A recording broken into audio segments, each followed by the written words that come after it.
Oh,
Stop the recording.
Holy cow, you guys couldn't even hear me. I'm like doing this whole introduction and so you guys couldn't even hear me. I'm like doing this whole introduction and so if you have, I need you to put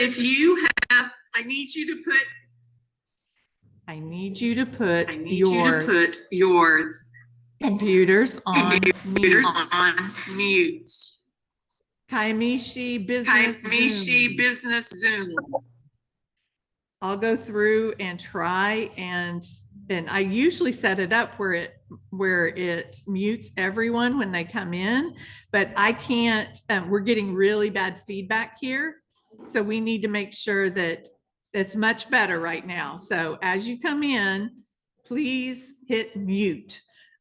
Good morning. I'm sorry that came off as negative. I don't mean to be negative. When I hear me back at me, it's scary. So welcome to our meeting.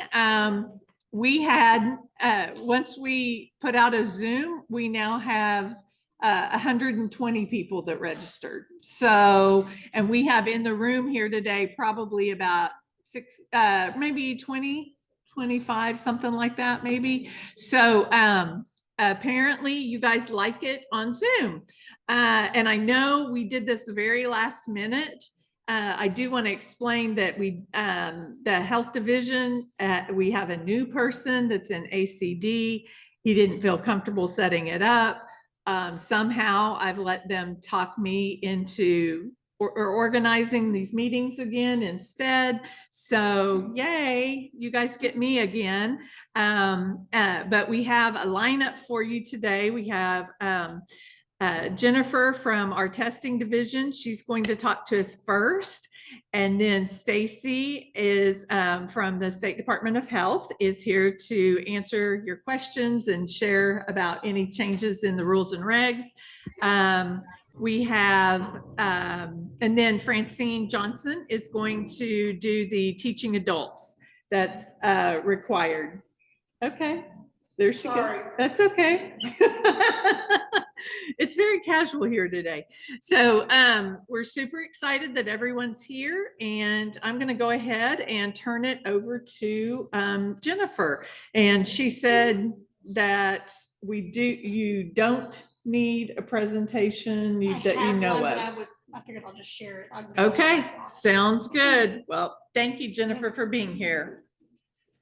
As Laura said, I'm Jennifer Palacio. I'm over the testing division at the State Department, and we do all the nurse aid testing and work in partnership with Stacey and Lindsay at the Nurse Aid Registry.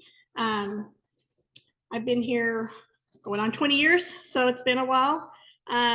but also that helps in knowing history and knowing how things go.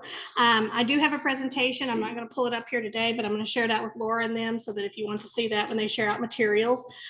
Basically, it's just some excerpts from the training I do with our testing staff people. We'll be having another one of those here in June. But basically, I just kind of wanted to hit on some of the highlights of things that we're commonly getting questions from, whether it's from our testing people or whether it's from instructors who have some questions. One of the big things we get is accommodation request. What does that look like? We do have a form that we ask for every student to complete. It is important that the student is the one asking for these. I know you as instructors feel like, yes, you know best what's going to help that student, but we also want them to be involved in that process, because sometimes we've had some students who've had accommodation requests made for them and they didn't want that. And that's caused some issues. But, you know, we want them to be involved in that process and aware of that.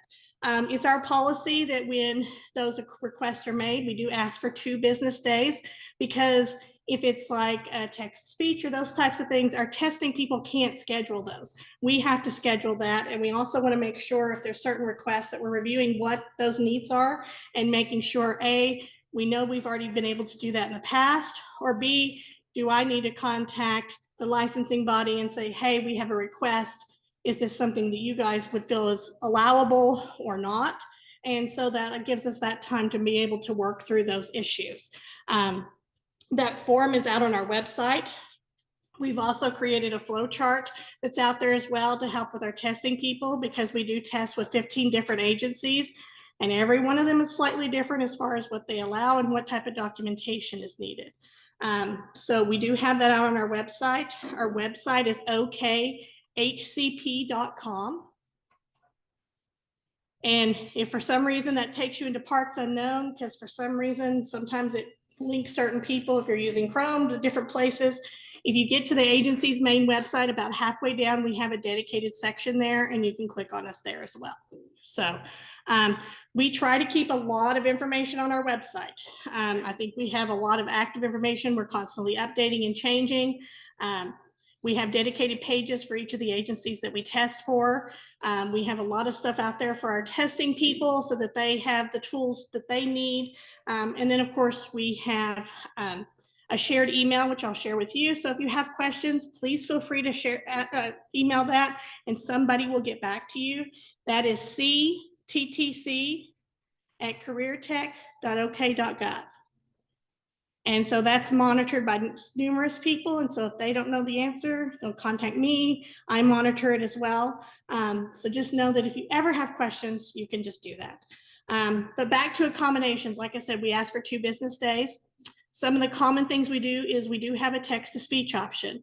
Because Nurse Aide allows enroll for the test to be read without needing any type of a common, special needs or any of those types of things that require, normally a lot of testing, you may have to have documentation that says, here's why I need the test read to me.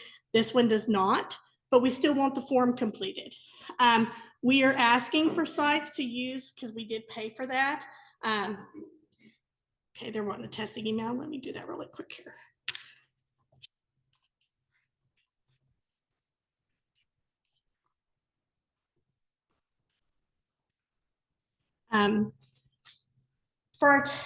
If a student wants the test read, we're really stressing for sites to use our text-to-speech functionality. Some people are like, "Ooh, I don't know if how that's gonna sound." It does have some different accents, but our testing platform is the same testing platform that's used for the NCLEX exam. So I think if it can handle that, it can probably handle any of the words that the nurse aide exam is gonna have in it. So there shouldn't be a worry about, oh, it's not gonna pronounce something right, it's not gonna understand it. It will. The reason why we stress for sites to use that is because when you have a human reader, you have a liability issue. Because if that person fails, they could say that person that read it to them didn't read it to them right, didn't follow their speed, and they could blame them for their fail. So we are trying to push that sites use our text-to-speech so that every student's getting the same experience when they're having it read to them. You don't have to worry about somebody accidentally leading somebody when they're reading a question or those types of things. So that's the reason why we went to all the trouble of purchasing that and implementing that, was to help remove some of that liability for our test site people. Also, it's really hard for them to set aside a human reader sometimes. And when you have a human reader, if it's not one of our test site people, there's a approval process that has to happen, because you're going to have to, the site's going to have to send in a request for who that reader is, because we have to make sure that that person doesn't have anything to do with that student's training whatsoever, and doesn't have a relationship with that student, because again, there's an issue there that they might accidentally lead them, not by, not like they're trying to do it on purpose, but it happens. It's a human thing. So that's why we're really stressing for sites to use that, because that really provides that opportunity for those students to have it read to them. We've had questions about students that is English as a second language. We do have an instant translate, but we can't use that for the nurse aide exams, because by rule, it states that they have to be able to read and write in English. So we can't translate. So, there's that. Okay. So that's the reason why we don't have the instant translate for that. We will have it for some of our other licensing exams and for some of our competency. But again, there are certain rules and regulations that control how much we can provide to a student. We do try to do, sometimes we have extended time if they have an IEP or a 504, those types of things. We don't need to see those. We just need, if somebody who has access to that, whether it's you as the instructor, whether it's a counselor, whether it's whoever it is, somebody to just put on letterhead and say, I've accessed this student's IEP, this accommodation is included in that IEP, so that's why we're asking for it. Because like I said, we don't want to send those documents around to everybody. I do sometimes get little one-pagers, and that's fine, because again, sometimes that's the easier thing to do, but it's not a requirement. How much extra time do they get? For written. Will you say the question? Yes. Okay, the question was, how much extra time do we allow? We usually allow, we do a 30-minute for that.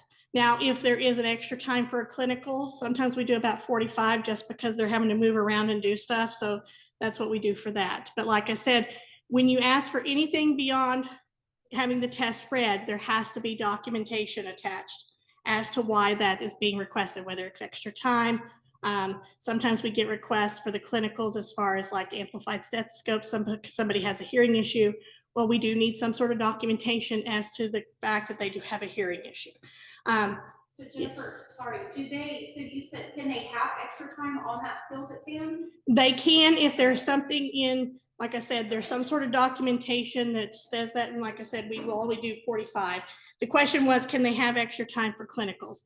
We do, but like I said, we do require there be some sort of documentation as to that, so that way we're staying ADA compliant.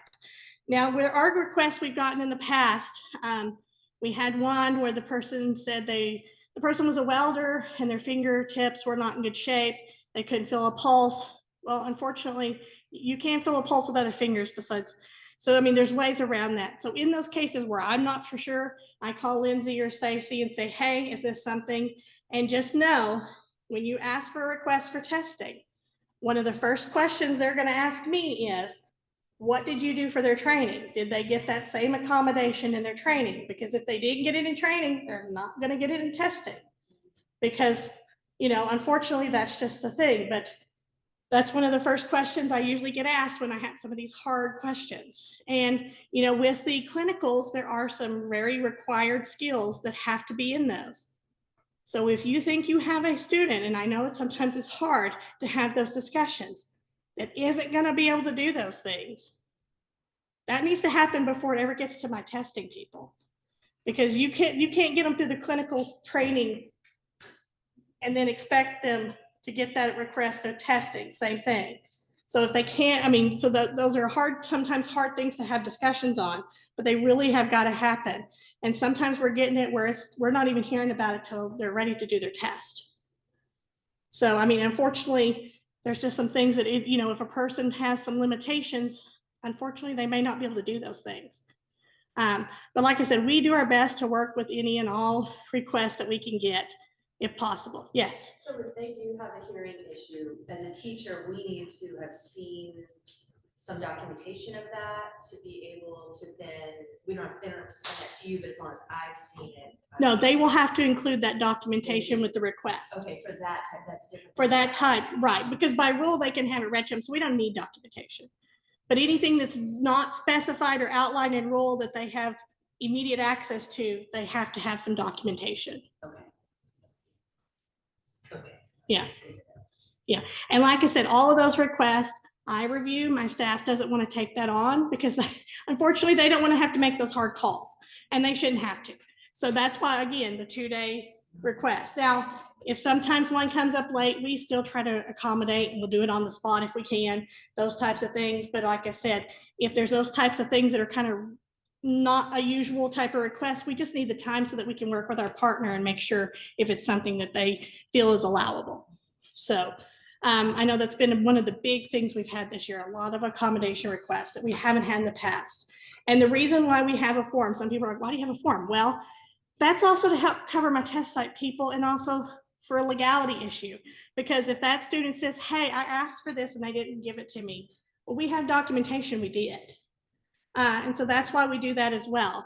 And like I said, even though it's in rule that they can have it read, we still want to have that form. So we just have that audit trail that those things were provided to them.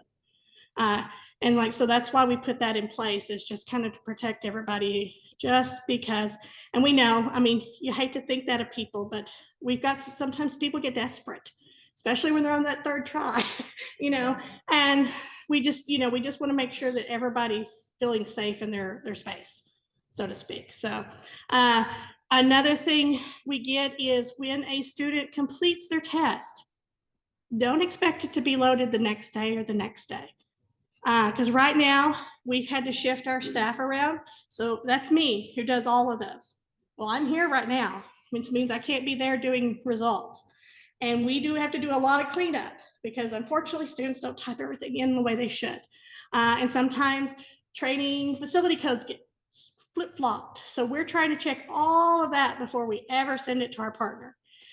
Also with the system that we have, it's very picky. So we provide examples in the registration of how you should enter a date. Still don't get it that way, but we have to change it before we can load it, before we can get it to our partner. So I have to go in and change every date if they don't put it in right. If they put spaces in their names, unfortunately, the system doesn't like that too much. So we have to remove spaces. If they put periods in their address, it doesn't like that. So we have to do that. So there's a lot of verification we ever have to do to that file before we could ever get it to the partner. We track everything that we change too. So we have that backup of why we change things. And also too, if there's a weird training code, I compare it against the list that I get from the nurse aid registry. If it's not on there or they mistyped it, well, then I have to contact our test site to pull their paperwork to see what that should be. And sometimes they're not available because they're testing people. So just know that we try to, at least within a week, get those results uploaded. We used to be able to do it daily, but my staff configuration has changed. So we just don't have that ability. But, you know, by our agreements, we actually have 2 weeks. We try to never let it go that far. But just know that it's not an immediate thing, because there's a lot of things that have to be checked and verified before we ever upload it. And that's just so that we don't have issues where, you know, something happens down the road and something's wrong. If you do have students who you realize there's a misspelling of their name and please let us know. We'll let them know. But we want to update our records as well so that we have it accurate as too. So that's why we ask for that. So something else that we get a lot of, if you have a question that's regarding testing, please ask our test people first. Don't bother them because we may already have the answer for you. Or if it's something that we've not come across, I'm going to want to ask them because I want to know the answer, so then I can share it out to all of our test sites so that we can educate as we go. So we kind of like to be kept in the loop so that we can also spread that information and maybe, like I said, avoid another phone call, those types of things, because we're all busy. But like I said, we try to be a trove of as much information as we can.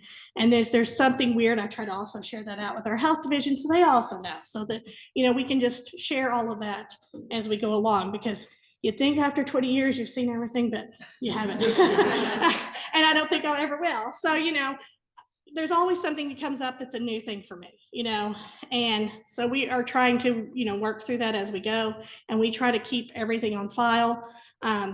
You know, by Rule 2, some people ask, why do we ask for their training records and their testing records to be kept separate? We are lucky in the fact that we are part of your world.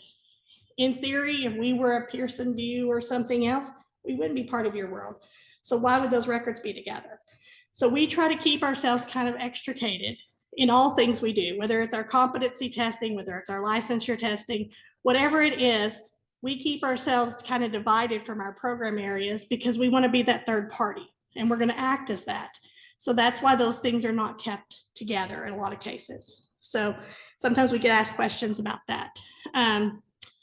Is there any questions anybody has for me specifically that maybe I haven't gone over or that you've wondered?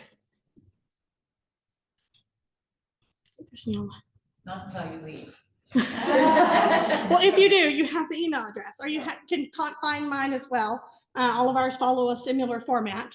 But I'm more than happy to answer it.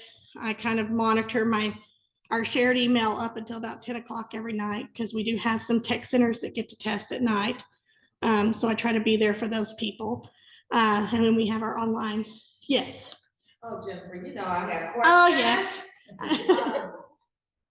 When is a good time do you ever send out like the percentage of the testing, the Yes. pass rate? So when does those go out? So we just have it in our Well, we mind. already had it. I tried a new method this year. Okay. And if our test sites didn't get it, then it didn't work.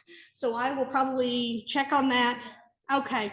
So it must not have worked, but nobody's asked me about them. So I didn't know it didn't work. So thank you for that. I will go back and check it. If I can't get that to work, then I'll do it the old fashioned way where we have our SFTP where we load it out to our test sites. Okay. How often do you do that? We do that once a year. I do it usually in January because we go on calendar year for licensing. Okay. Now, one thing too, if people are trying to figure out, I know she can't give me maybe my exact percentage. I know a lot of our schools are asking at fiscal year versus calendar year. Well, when we do our testing each month, I send an Excel spreadsheet to our testing people. It's our activity report.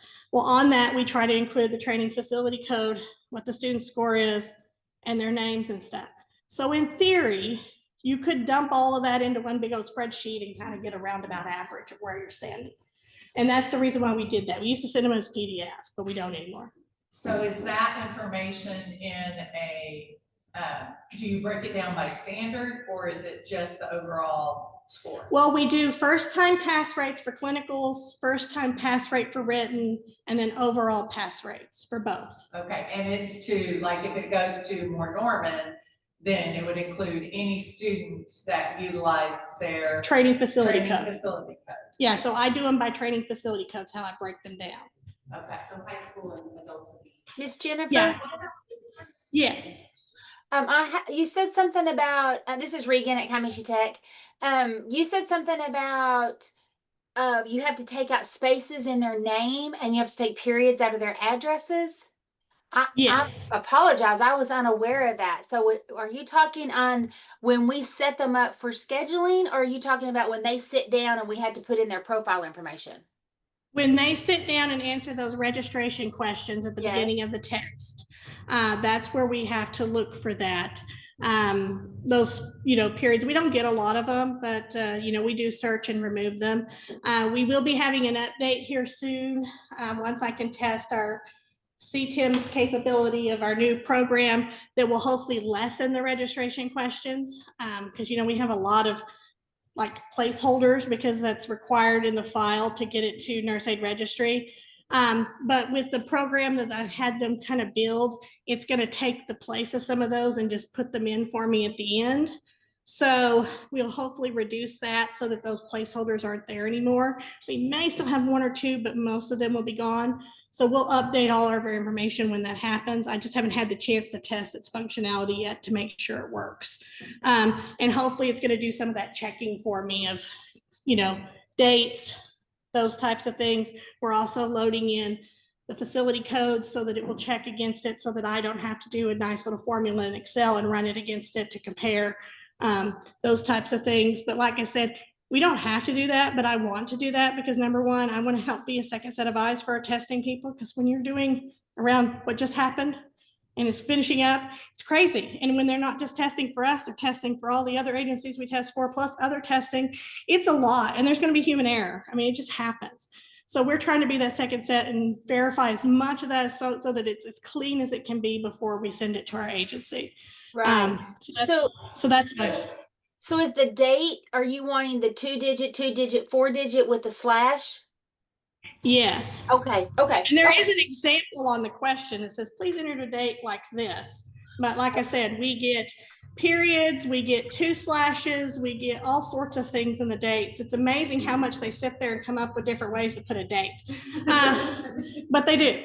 But yes, those types of things. Yes. Jennifer, on the pass rate, do you also send out like the state, like the overall state? Yes. So in those reports, what I do is I send our agency the overall, then I'll send Laura one that has all just the tech centers and doesn't have all the private institutions that we also test for. And then each site will get one. And in that report, it'll have the nurse aide by training facility code. It'll have your CMAs by their code, your CMAI insulins. If you do EMR, it'll have that. And then it has AUA if you do that. So it'll have all of those. Now, not all of those pull exactly the same because nurse aide is the only one that we do the first time pass rate. But the others will have like overall, and then I have the state at the bottom. Now with the tech centers, it'll just have the tech center statewide average too. Can I go back and ask again? The only person that receives these is the actual person taking the test that receives the score report that breaks it down by standard, correct? Yes. So the teacher doesn't, I'm just wondering, how do I get that information to teachers so that they know what to work on in their classroom? Well, in theory, is there a way that, is there a compiled, this is the area that, we never have ran that just because sometimes the way that we have to, because the number one, once that data is in our test system, if it's wrong, even though we correct it outside of it, it's not corrected in it. So it's always going to be a little skewed there. If something's inputted wrong, we can do like kind of an overall possibly, and I'll try to pull that together and see how people are doing overall in each of the areas, the topic areas. We can do that. It may be all encompassing of the state, but I mean, we can also see if we can drill down a little bit as well. But in theory, those students are supposed to have a copy of that score report that they can, if they fail, they can bring back to their instructor so that you can see those individual areas where they may have struggled. And is that something that we have to keep in our student files? I thought we had to keep that coaching report in our student files, right? Well, yes, but we asked the test to site people to make multiple copies. Right, okay. So that can be shared back. Now, if a student's passed, they're probably not going to share it because they're done. But for those that need remediation, we do that. And that's why we also have that 3-day wait. We don't do business day on the licensure side because we have people who test on Saturdays. But that's why we build that in, because the hope is that they're going to get remediated before they come take it again. And those types of things. But, when we, if we ask too, our test site people, of course, we're trying to work to get our clinical into the test system so that they can get a printed out score report. I'd hoped to do that a year or so ago, but things, rear their ugly head and cause delays. But, they can't tell them exactly what they missed, but they can tell in the general area, whether it's, infection control, patient safety, those types of things. And, sometimes I'll have sites or test site people contact me and they're like, man, we're grading these and we're seeing that a bunch of them are missing the same thing. And I said, well, if that same thing is included in that, we have a sample scenario out on our website. If that's included in there, please tell your instructors, hey, go run your kids through those sample scenario, because most likely you as the instructor are going to pick up on the thing that they're all missing, because they're all going to miss it in that sample scenario. And so that sample scenario includes a lot of those things that are in those actual clinicals that they're taking when they do that. So, and you're talking about the clinical skills test exam, yes. Not their clinicals that they go do. So one question I get a lot from teachers is updating. When are things? What's your process? Yeah. Well, when will you be? The long-term care was updated 2 years ago. And that was the clinical or the written? Both. Okay. Yeah, because I think Francine, you were at that meeting, weren't you? So we did that one. are going to be looking at some of the others here soon, but you know, we try to look at both all at once, because to me that makes more sense, because yeah. Once we get it into the system, we probably will reduce the number of clinical skills exams we have. Right now we have 5. We'll probably reduce down to 3, because when that group met, I asked them, as far as from what you know and what you see, which ones are the better options to have? Because, you know, you have those set things that have to be there, and then we have some random other options. And so I had them kind of go through and say, you know, based upon your experience, what are those better mixes there? And so we'll probably drill down to 3 when we do that. But right now there's 5 different ones that are out there. And we're still gonna keep range of motion on there as everybody gets range of motion as one of their. Yeah, because those required ones are required. But I mean, if you look at like, and I know we're a different entity, like, but like headmaster, they don't, that's one that could possibly be on their test. It's not a, so I don't.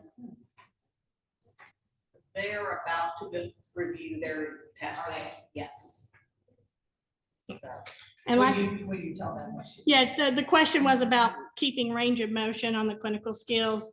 It was mentioned that headmasters does not, but they're going to be reviewing their test according to Stacey. So most likely it will end up being. But like I said, you know, we've always tried to keep ours a little bit more stringent in the fact that for those that are deeming, we've already covered a lot, you know, if they come back and need to do that. And, you know, if you are doing those deemings, you know, your test site people are really good about letting us know we have a question on the test. If it's one of those, I know we used to not like to say the word combo, but, you know, for a long time, but it's you know, when those students are coming to take their long-term care and they've already received that training, we have a question that tells us that they need to be deemed. And we have a process that we do where our test site people don't have to run them through those 28 registration questions and 1 question that says yes.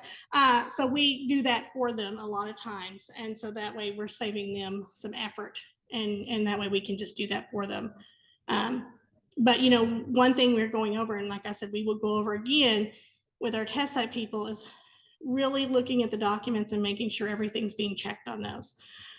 We get a lot of new people out there in our test sites. And so we're really trying to work with them to make sure that they're checking those things and making sure that they've verified before we test somebody. Like I said, we sometimes catch a few things here and there because, you know, people are new, they're going to make mistakes, but usually it's easy enough for us to catch that and know that. And so we work with our test site people, try to work as closely as we can to help when there is a boo-boo, fixing it. And like I said, you know, there are some other people out there like headmasters. They don't have a specific order to testing. We do. The reason why we do is we have almost 50 sites across the state. They're one entity. Everything is stored in one place. We don't have that luxury because we have all these different test sites. So when we upload a result to the nurse aid registry, one of the required questions is the clinical skills date and those types of things. So that's why we have an order to that, because that way, by the time we see the written, we can get that uploaded and it doesn't sit. And so that just allows us to not have anything fall through the cracks. Sometimes I get that question. But, you know, in comparison probably to numbers, we do a lot more than the other entities that do the testing because we've got such a big system. So, I mean, I've never seen their numbers, but I'm assuming based upon what I've seen that It's from 0 to maybe 6 a day. Yeah. And I mean, sometimes in a day when it's heavy, we can have up to 200. And then that's day after day after day. And so unfortunately, I've had some, you know, delays in getting it done. So I may be looking at 400 and something results that I'm number one cleaning up before it goes through. And so, and then I'm deeming people because they need to be deemed. So, you know, it's a lot to get that result to them. But, you know, we have a big system. And so that's the reason why we have to do some different things from some of our, I say competitors, but other people that do the testing, is because we have such a big system. They have a very small system. So, you know, when you're small, it's easy to do things, give a little bit more flexibility, but we just don't have that ability to do so.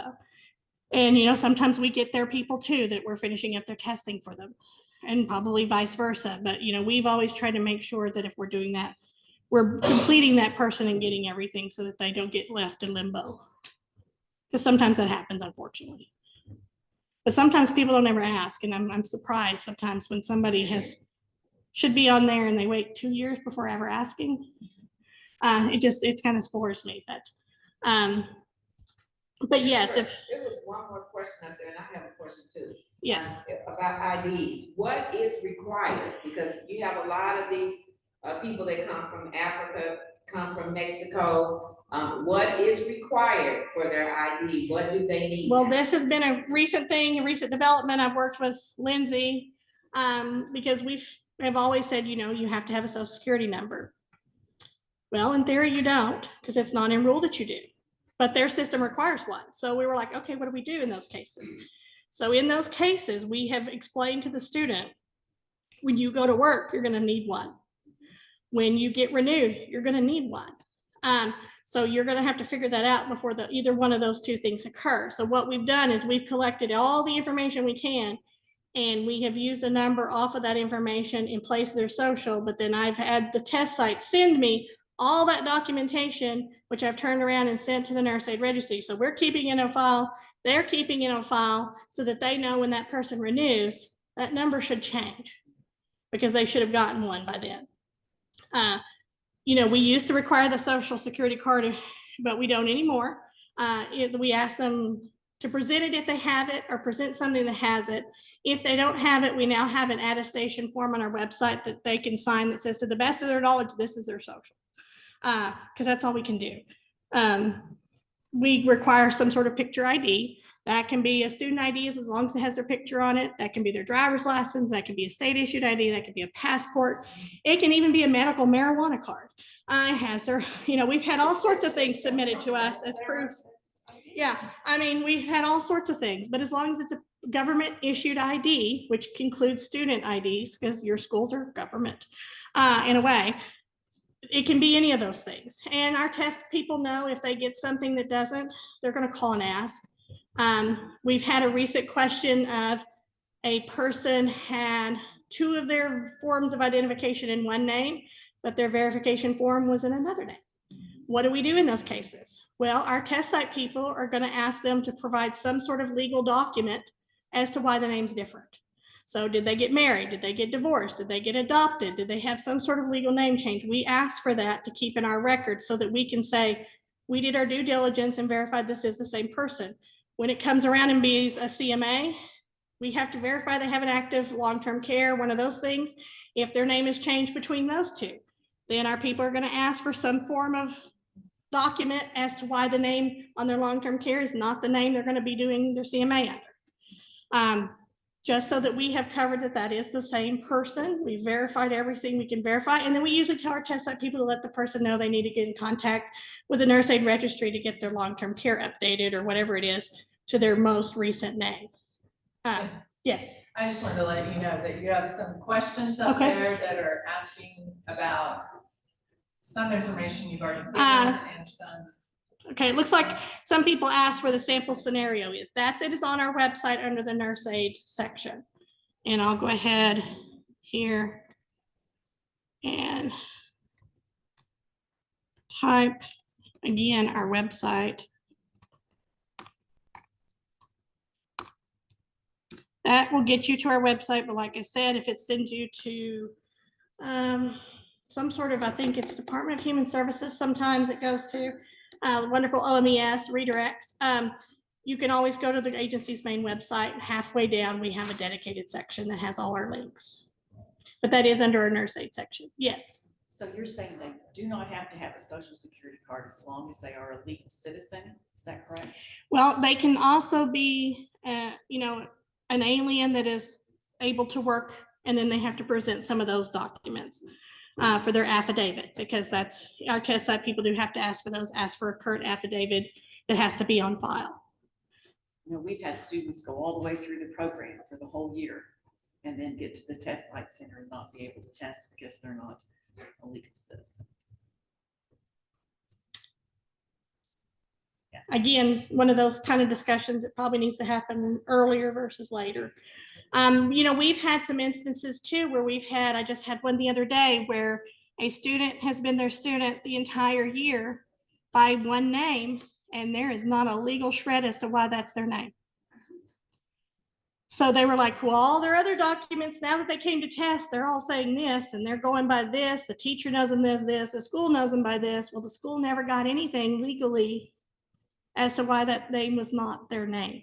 They're in the process of getting it changed due to an adoption, but it hasn't happened yet. But when they enrolled under what's going to be their name without any shred of documentation as to that. So we get those. There's another question. CNAs.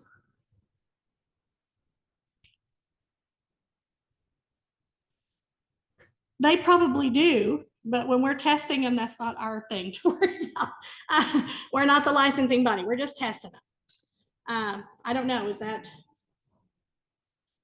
That usually is left up to the Employer. policy and procedure of the facility hiring. Yeah. Some have the don't ask, don't tell for aides, because they're handling medication.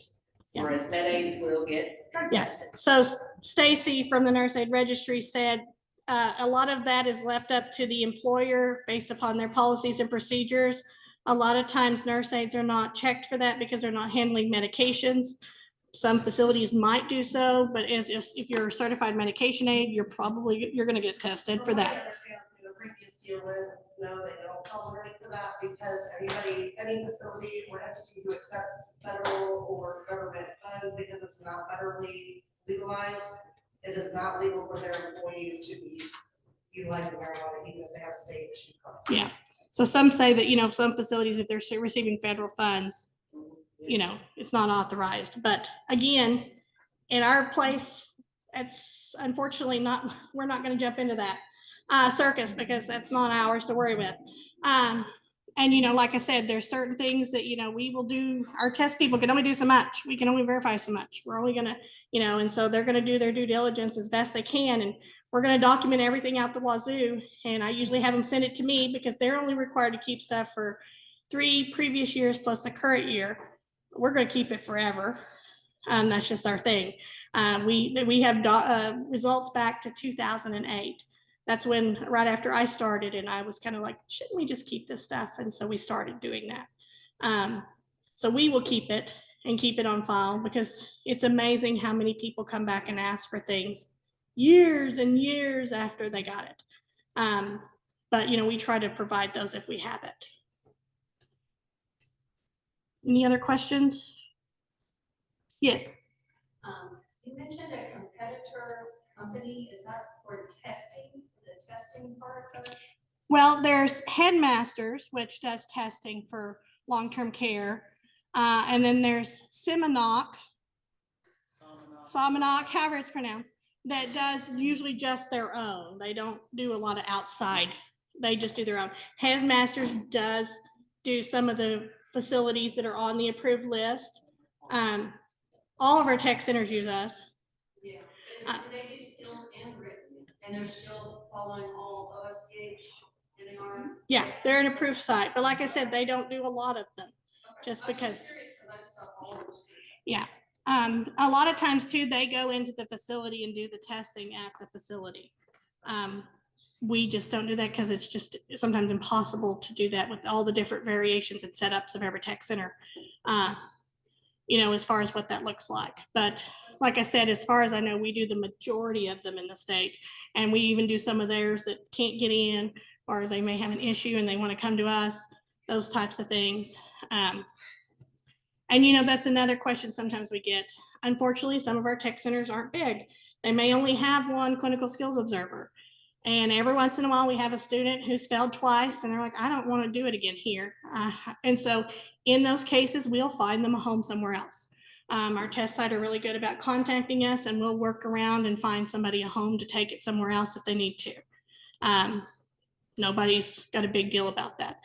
I know prior to me, my predecessor was very strict on you take your testing here, you finish your testing there. I'm not so much because I know things happen and sometimes people have personalities that don't mix. So, that's fine. And I get it there. If they're on their 3rd try and they may have to retrain, let's give them every opportunity. Maybe somebody different looks at something different. I don't know. But, we're more flexible if we can be. Anything else? And like I said, I'll share that PowerPoint. Like I said, I just took excerpts out of what I do with my trainings. And it'll have kind of what CSO requirements are. We do limit how many our CSOs can do in a day. Those types of things, that's all in there. It has our accommodation process, the flow chart for that. It's also on our website. So all that's out there, but I will share that out with Laura's group. So when they share out their stuff, that you will have access to that. Thank you, guys. Thank you.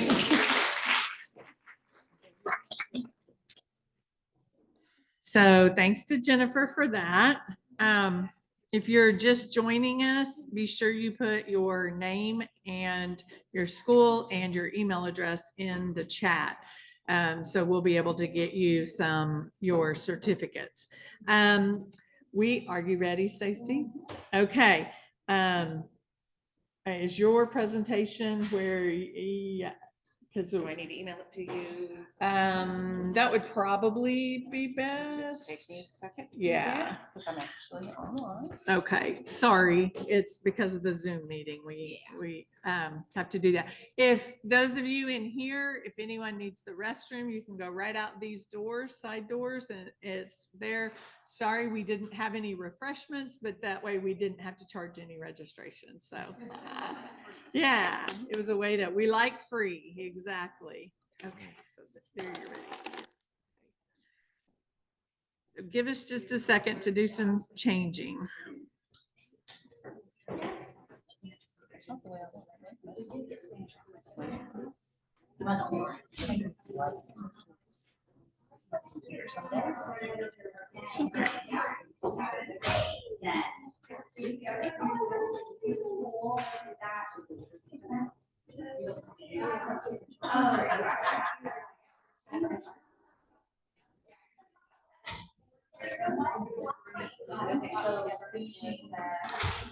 What is your email? It's LARA.Morris. Here I am.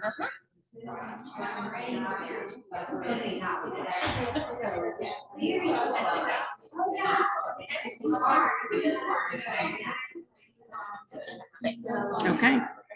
Take a couple seconds. I have all my stuff set on 10-second delay in case I have to edit it. I understand.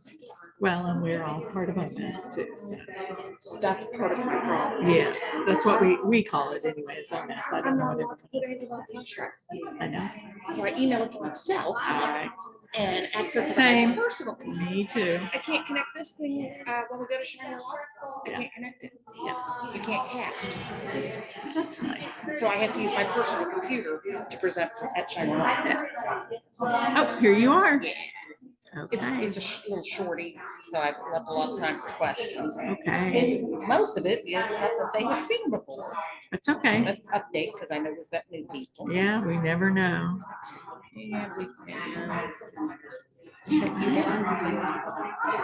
Because when I'm done here, I'm going to Ltcna. Okay, well, there's a good time.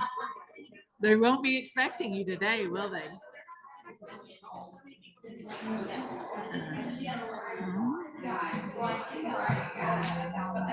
Slides.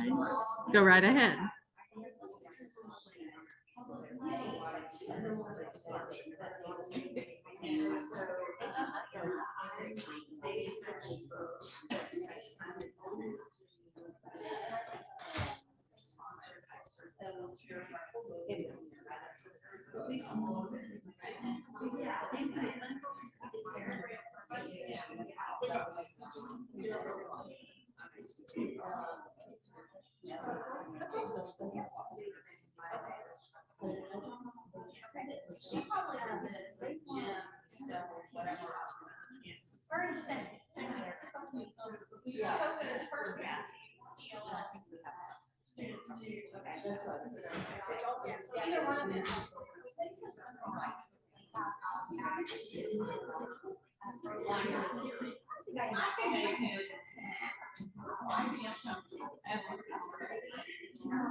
Oh, okay. To the. I think people are still out, but it's down there. It should be. Yeah, and it's. Yeah. Because I do have some notes on there, because I don't have Lindsay's stuff 100%.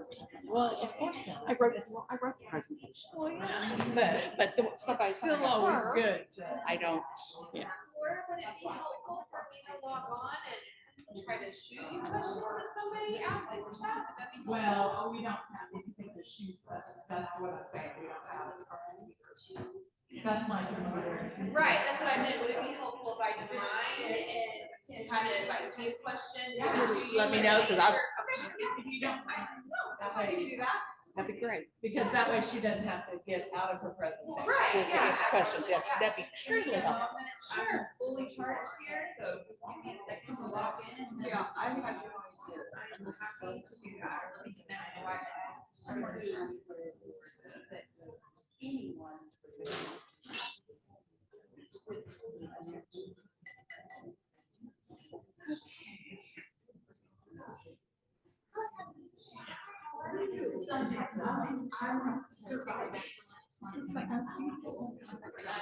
We just need some.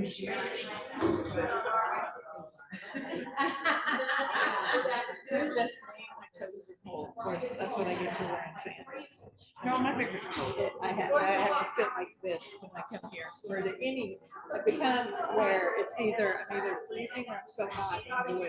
So That's why I'm like, okay, Yeah. I know I need something. exactly. I'm gonna be outside, it's gonna be hot, but we'll be inside. So it's back and forth, trying to figure out which jacket to wear. I understand. Okay, we'll go ahead and get started. I'd like to introduce Stacey Marazzo. Thank you. Hooked on phonics. I'm hoping it's right. Oh, you guys, I'm so excited. I can feel, look at this. I can feel my, I know, right? You're scared. Everyone's like, what can she feel? I can feel my, the back of my name badge. It fell. Yeah! I kept going, where is it? When I lost it this morning. Okay, next time you see me, I'll have my name badge on. So sorry.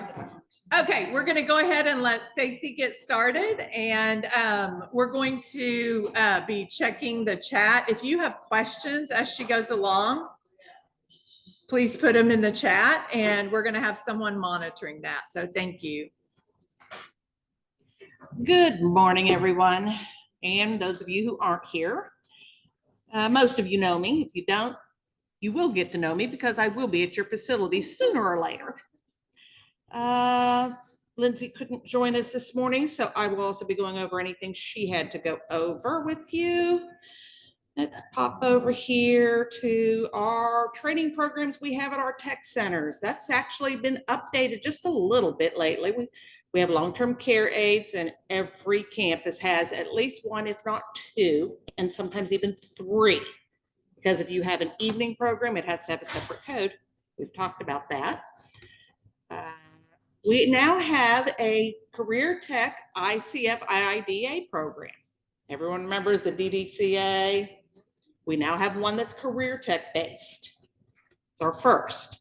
And home health aides. Those are the nurse aide types that we have at the career techs. There are others that are taught in facilities, or they're only deemed to, like our residential care aide and our adult daycare aides. Those are all either deemed in facility or trained in facility. In fact, we don't have any residential care aide training programs at all in the state. Everyone there is deemed. Come on. Oh, heavens. I hate. Our med-aid training programs, we've got a slew of those, and those specialties still mess with people. So I figured we'd just go over the acronyms for those. We've got our CMA, just our regular med-aid, the medication aid CEU, which is required every year except for the first year that a med-aid's been certified. And then our ACMAs, and we've got those all kinds of divided out differently. Some people only teach the respiratory. Some only teach the gastric.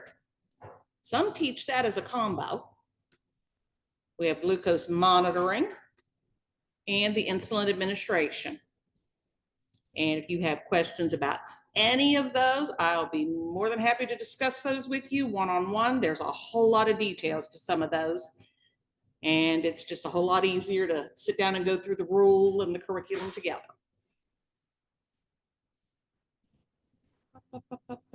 Nurse aid renewals. We get a slew of questions that people just don't understand or say they weren't taught, or I'm going to tell you they just forgot. But these are all the aid types: long-term care aid, home health aid, intermediate care facility aid, residential care, and adult daycare. They all renew the same. So anything I say for one of them is going to float for all of them. And they complete the renewal app with work proof and attach their fee. The long-term care aides do not have a fee, so they can do an online application.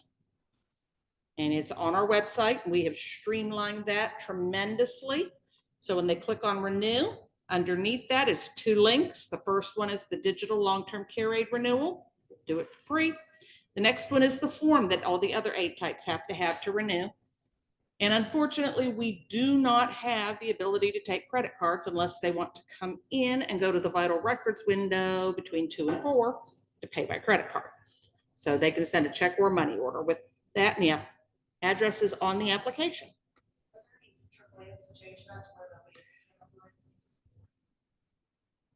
We're not sure. We hear that, yeah, and then we hear no.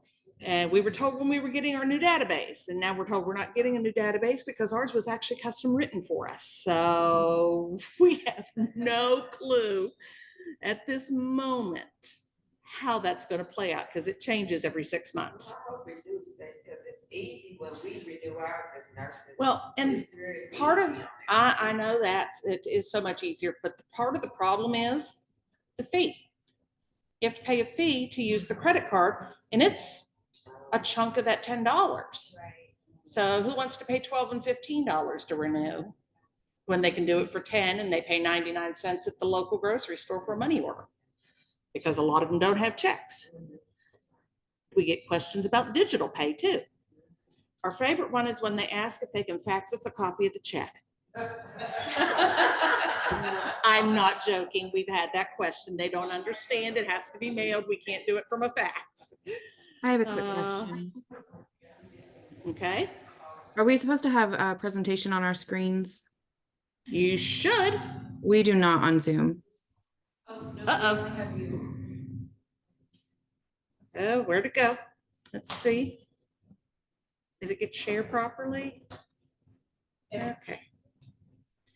Share. I'm sorry.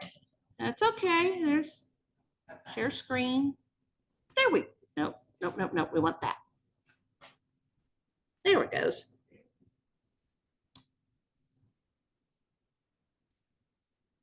Can you see it now? Loading. We see Yes, it thank now, you. but the beginning. That's your Okay, let's screen, but go. it's not your presentation, I don't think. Yeah. Okay. Oh yeah, just keep going forward. Yep. So we will, There's the A types. if you'll let them know, Stacey, we will get the PowerPoint and we will have it posted on CTU. Yes. So you'll have access to all of the slides and everything. We usually can get that done in a week or so. Yeah, you've got today. I'm trying to think. Okay. Where were we? Nurse aid renewals, that's where we were. Okay. So you complete your renewal. If they don't have work proof in the 24 months before expiration, they can ask for a retest letter. I need to figure out how to sync that to that. Are they together properly? Yes. Yes. Okay. But to get a retest letter, they have to pay $15 unless it's for long-term care aid, and the retest letter for that's also free. That's a CMS thing. We have no control over that. And the application for a retest letter is also located on our website, just down from Renew. If you go to our website, it's great because everything's in a single column, and you just click on the word for whatever it is you need. If they've been expired for over 24 months, but less than 36, they will have to retest. Those are the rules. And they have to request a retest letter for that, $15, except for long-term care aid. And if they've been expired for more than 36 months, they will have to retrain. There are no ifs, ands, or buts about that. Now, the catch with this no work proof though, we have to ask them 24 months prior to your expiration. Do you have a W-2 or a pay stub? Because that's that period we're looking at. So we have to make them count back to be able to renew sometimes. So they definitely need to keep track of where they worked and when. Okay, the medication aid renewals. Those are quite a bit different because they have to renew every year. The first year, well, that one's not syncing down. Okay, we've got, how'd that happen? It's on. Hmm? It's on. I know it's correct on the Zoom, but no, it's not correct. Yeah, so hold on. This one, that's not my fault. Yeah. It might be my computer's fault, but. Just trying to get back to where we were sharing and see if we can get that back up. Screen sharing. Yeah, it says you're sharing. Yeah, but now I can't get back to the slideshow. Yeah, I would say now they're making a comment that you're no longer on the big screen, you're up in the corner very small. That's Yep. We're working on it. I think we got it now. Yes, there it is. Okay. Med-Aid does not have to renew with a CEU their first year. So if they come into your program and say they need to take a CEU, and you see they've only had their Med-Aid for 7 or 8 months, they do not need a class because they just took 56 hours of training.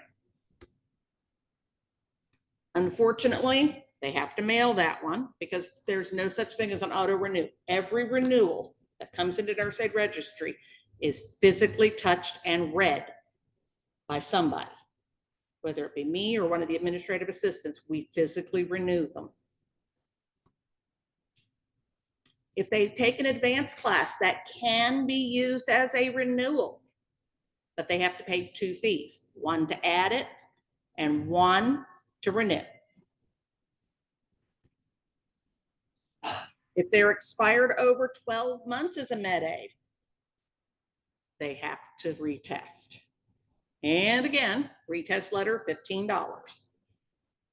If they're expired over 24 months, they have to retrain. We can't change that. And just here's one we had come up just recently. If they have to retrain for their Med-Aid, they lose their advances because those advances are attached to the certification number that changes when they retest or retrain. They get a whole new certification number from Jennifer, which means their advances are erased. And we have to have those attendance records for CEU classes, which means we also need the attendance for the advanced programs. The RG, the GM, the IA, because they can be used as CEUs. We verified that they were actually in that class because, like Jennifer said, things happen. I've seen forged certificates. In fact, who was it in? Was it in here or someone online sent me one recently? They try all kinds of things. Okay. Renewals, okay, we do not mail certification cards anymore. So they just have to go to our site, click on verify an aide and type in their name. It'll ask last name, first name, certificate number. They don't have to know their certification number, just put their name in and click search. If it doesn't come up, they're not uploaded yet. When Jennifer sends us those uploads, typically those are run by either myself or Miss Anna. And we usually run them, we get them in the afternoon, they're usually run by the next morning. So they're run within 12 hours of receipt usually. Sometimes we have to run them 5 and 6 times when she sends us those big ones to get everyone to pull over, but they are run usually in less than a day. Hey Stacey, one thing about that is if they do search by name and it's a common name, it sometimes will not come up. Or that's a glitch we're working on. What happens is with those common names, it pulls up like multiple pages and we can't click to the next page. And if somebody has like an apostrophe in their name, it will not come up either. No, We try to remove the apostrophe so at least they come up. But just know if they get through one of us and you need to know their cert, you can have your test site people contact us and we can give you the cert number so you can look it up by that. or you can shoot us an email or a phone call. The girls are usually Johnny on the spot on those phones. If they don't answer and you leave a voicemail, you'll hear back usually same day. We stay pretty well current on all of that stuff nowadays. And if aides have more than one certification, they don't all expire at the same time depending on what they test. So they have to keep an eye on their certification dates. Will the advances have the same expiration date as the Yes, the advances get attached. They pay for that advance one time and that's it. And it becomes part of their CMA. That's what they're paying for, is it for it to be attached, because we have to manually go in, add that certification manually, because it doesn't have its separate certification number, which another testing entity made an error on that lately and was uploading insulin administration aids, which now they have an extra nurse aid certification that the system doesn't know what it is. So we're having to manually correct that. So they have to mail us those advances as their CEU. Tips there, not to renew more than 6 months early, because Miss Anna handles all long-term care aid renewals and the rest of the team handles everything else. They'll get an email back that says, sorry, it's more than 6 months early, reapply.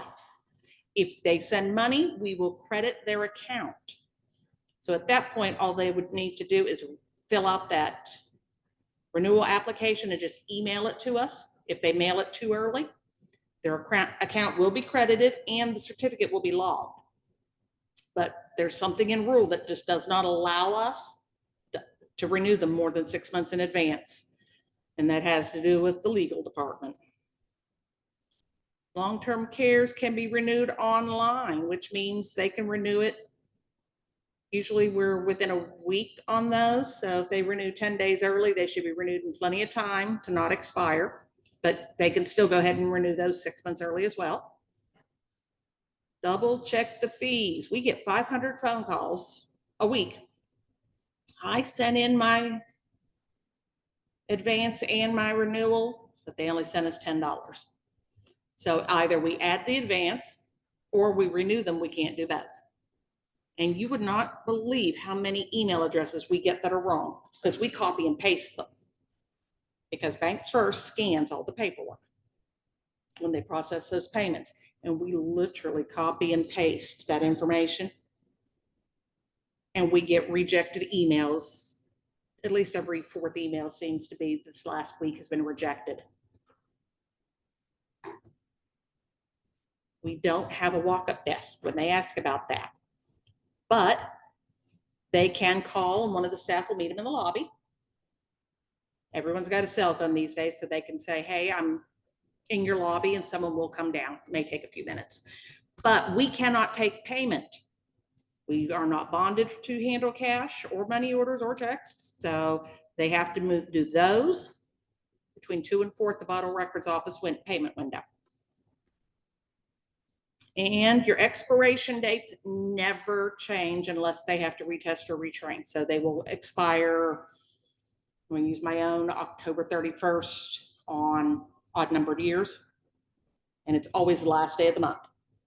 But if they test on an even numbered year, they'll always expire on even numbered years, except for the med aids, which are every year. Things to note for your training programs: formal changes require a signature of an administrator or the RN coordinator or supervisor.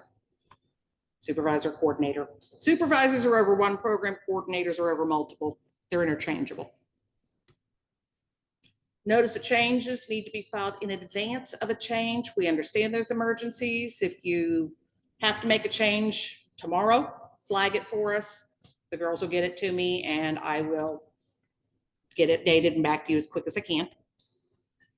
Any staff can run clinical site verifications. Those aren't formal changes. Instructors can run those.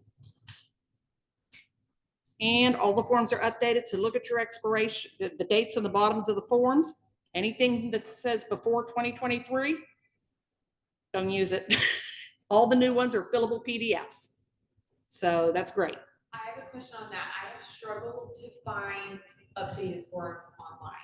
Send me an email. Some of them are super easy, some of them. Some of them, because of the issues we've had with people trying to forge documents, some of them you have to email me for. Okay. The program proprietary ones, I have a file. I will shoot you separate emails for long-term care, med aid advances, so they're all nice and organized. Just let me know, because when was that, Jennifer? Back in 2022, 23, we had someone try to forge a training verification form. That's when we pulled them off the website. They had already tested 3 times and tried to write a form and unfortunately they took it to one of the sites where they'd already tested, who caught it. We get all kinds of strange things happen.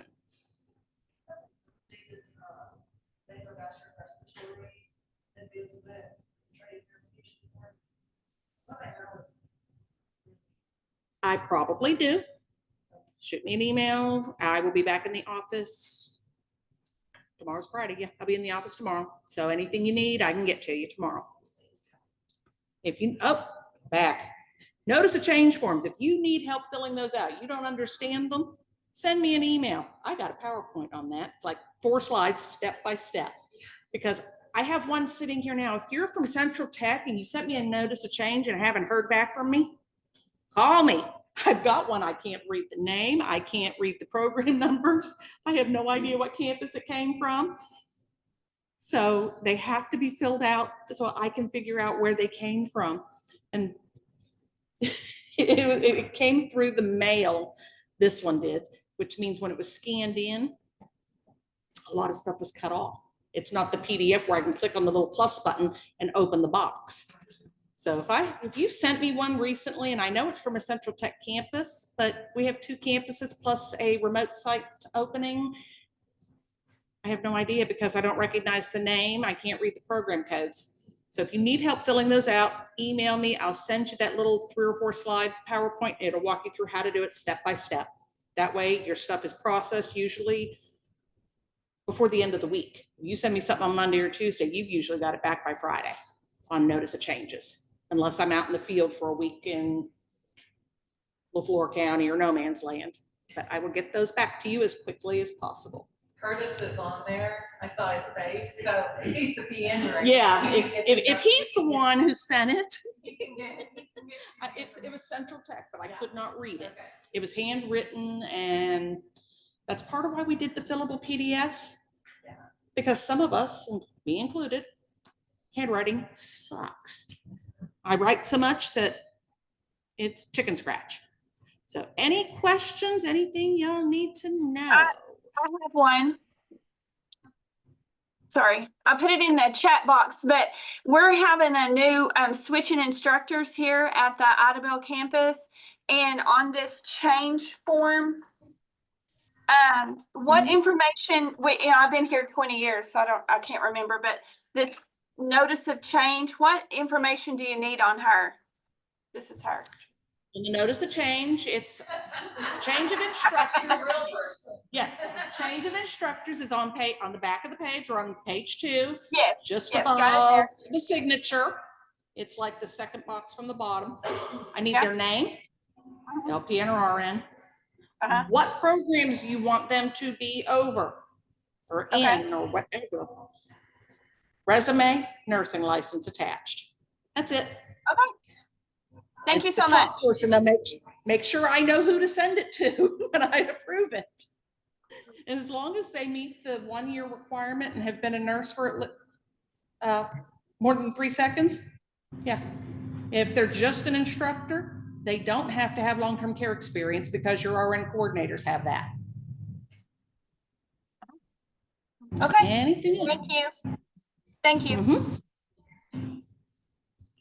I have a question on clinicals. Okay. Are simulated clinicals allowed?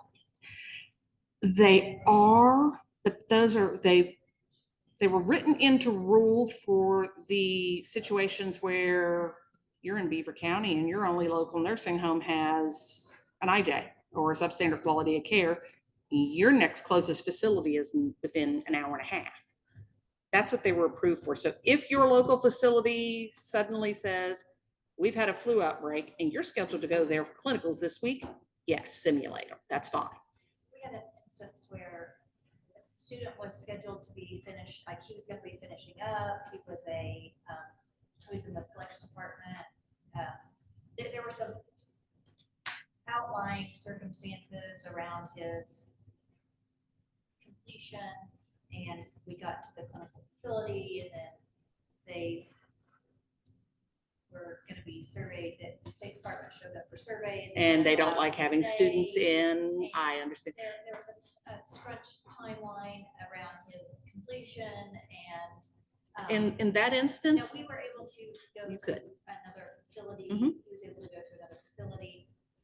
There was just a lot around it, and someone suggested, well, Mhm. take him back to the classroom and do a simulation, and I didn't know if that was allowed. You can do the simulation, especially when you run into issues that are time sensitive.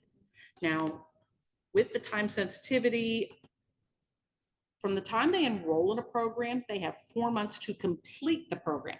That has nothing to do with testing. That's just the program. From the enrollment date and the end date must be within 4 months.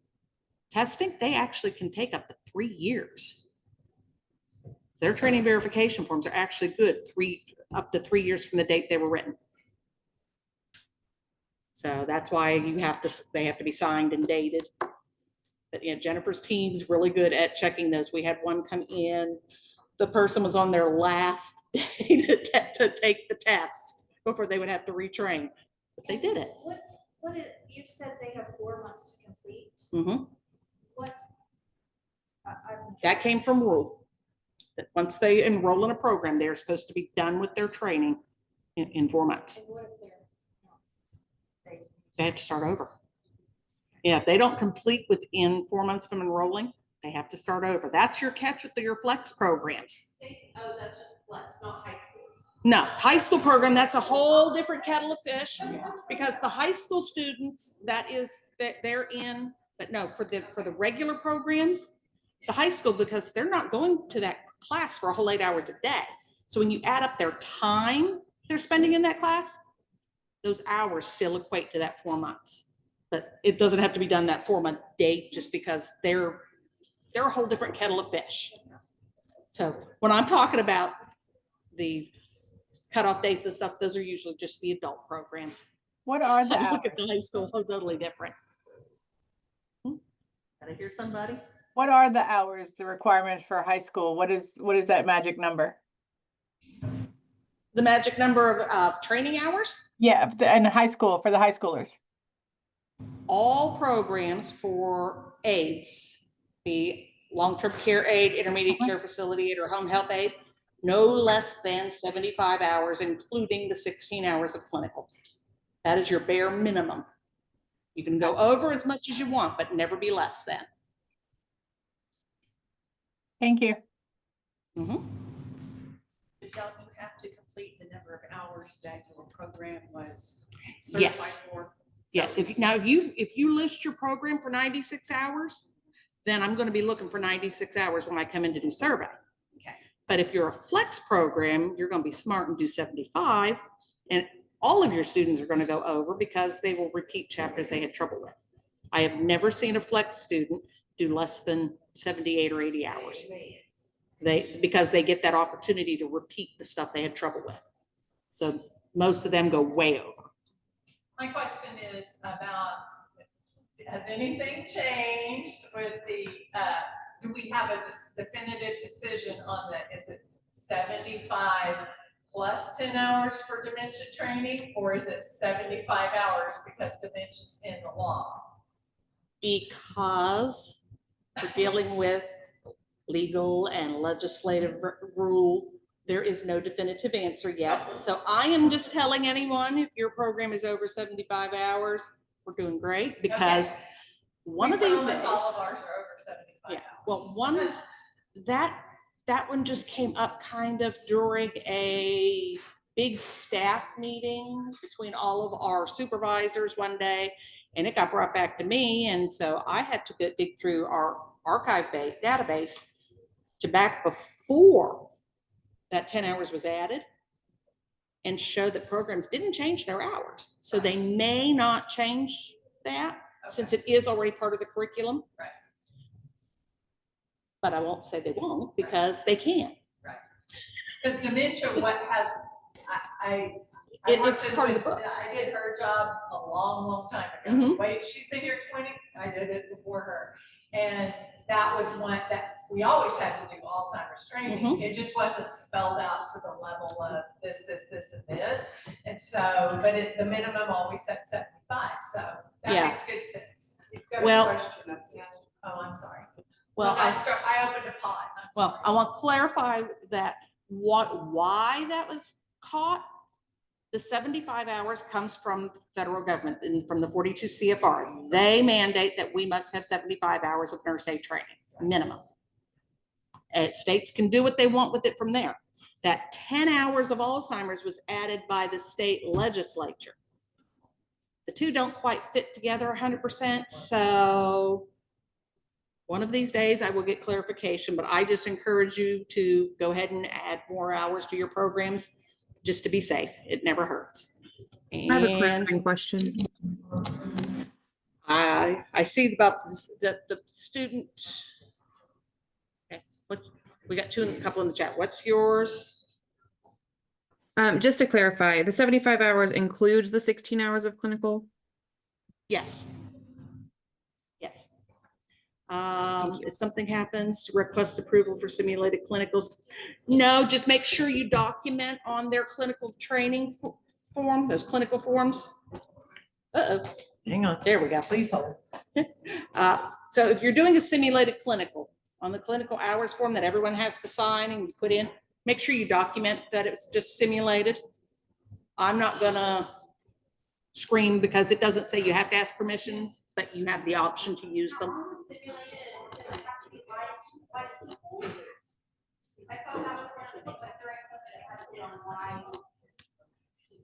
I've seen programs mix it up. They'll have you practice on other students and the mannequin.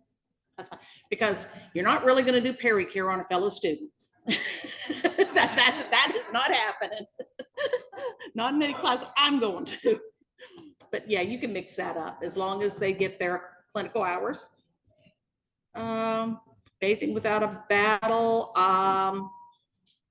That's old. You can update it. There's all kinds of new information out there. Barbara Broyles curriculum. Again, there's new Alzheimer's curriculums out there. I also happen to know that the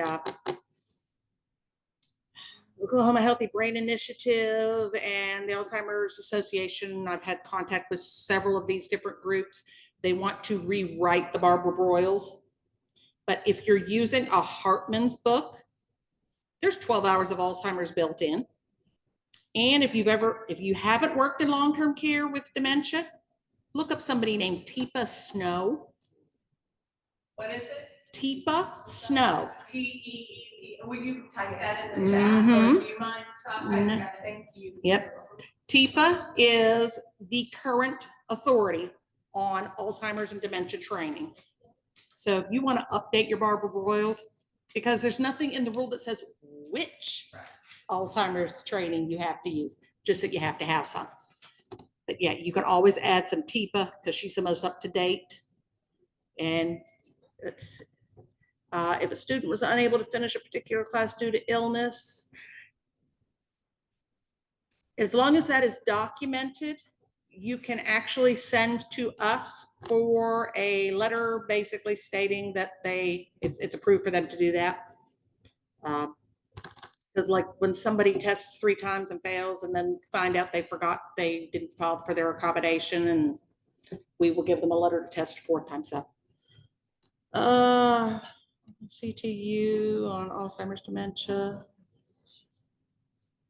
In the Alzheimer's, in the Hartman's book, you should have gotten a sheet with your book that breaks down their curriculum. If you didn't get it, contact Debbie. She'll email it to you. It breaks down where their curriculum meets our requirements. It'll tell you what chapter fits what part of the rules. I'll email Deb and ask her to put it with the long-term Yeah. care stuff too. But it should have come with your book. Okay, anything else I missed in there?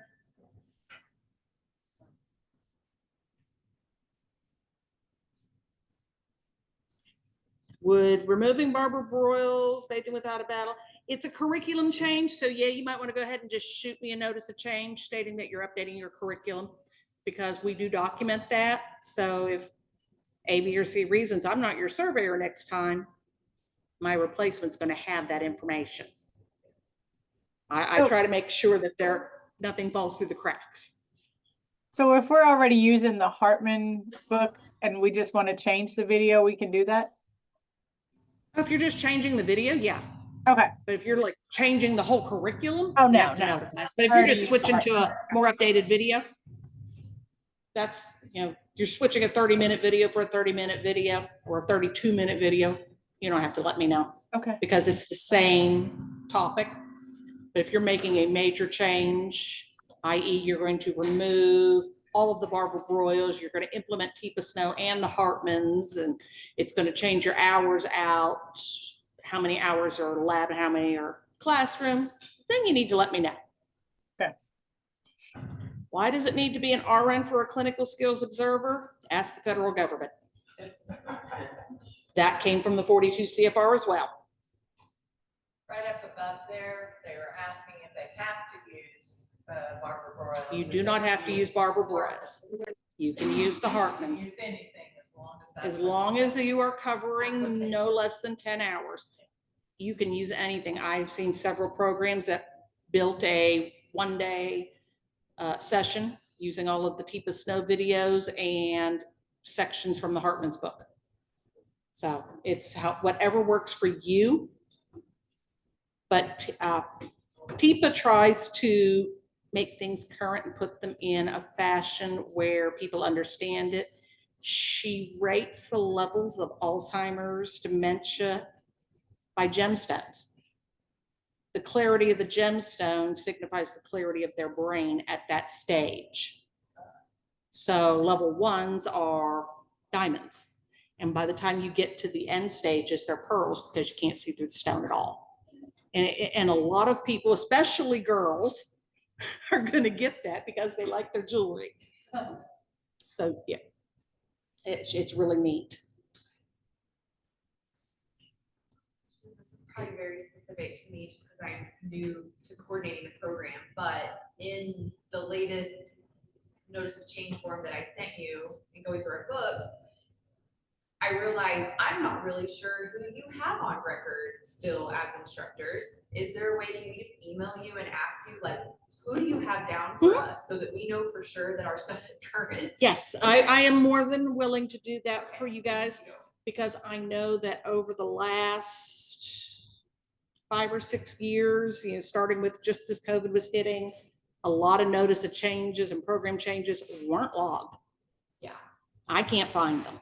Yeah, as I'm going, and I surely don't want, I'm not saying anything about my predecessor, but I'm realizing I can't find documentation for a lot of things. So I don't really know what you have on record for us. And so I'm trying to make sure we're obviously. Yeah, you can give me a phone call either tomorrow or Monday, and we can pull up your program profiles and make sure that they're in alignment with what you have. That way, whatever's not, you can just file the knock on and get that taken care of. Okay, perfect. Thank you. Anybody who's new to your program and you don't know what's on file, please email or call me. I am more than willing to work through this with you to make sure that you are in compliance. We are partners. We all are after the same goal, and that is to provide the best care to our geriatric and disabled patients that we can. That is the only reason I do this. My heart's still in the nursing home with my little ladies and men who used to come to my office every day to visit and have coffee. I do this to make sure that they are getting the best care they can.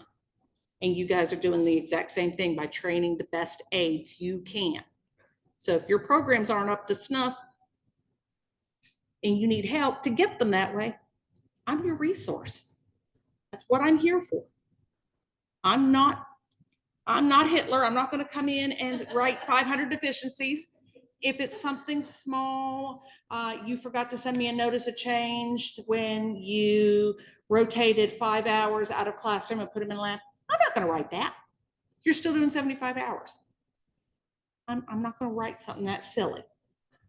Now, if you have 15 instructors all added in the last 6 months and you didn't notify me, I'm going to write that one because you knew to send it. But yeah, just anything you need to make sure you are current, ask. I am more than willing to help you. I have one more question. Sorry. On that change of form that we were just talking about, it says, do you want this mailed to you? Because it says mailed or fax, but there's no way Email to to NAR. The fastest way to get them processed, if I'm not in the office, email them to NAR. The girls will log them and shoot them over to me. And if it's something that like you have red flagged, I will give you shoot you an email or a verbal saying it's approved. I'll get you a letter later if I'm not in the office to do that. Oh, somebody already put it in for me. Thank you. Thank you. That's why I was trying to type and think at the same time. Some days I can't walk and chew bubble gum.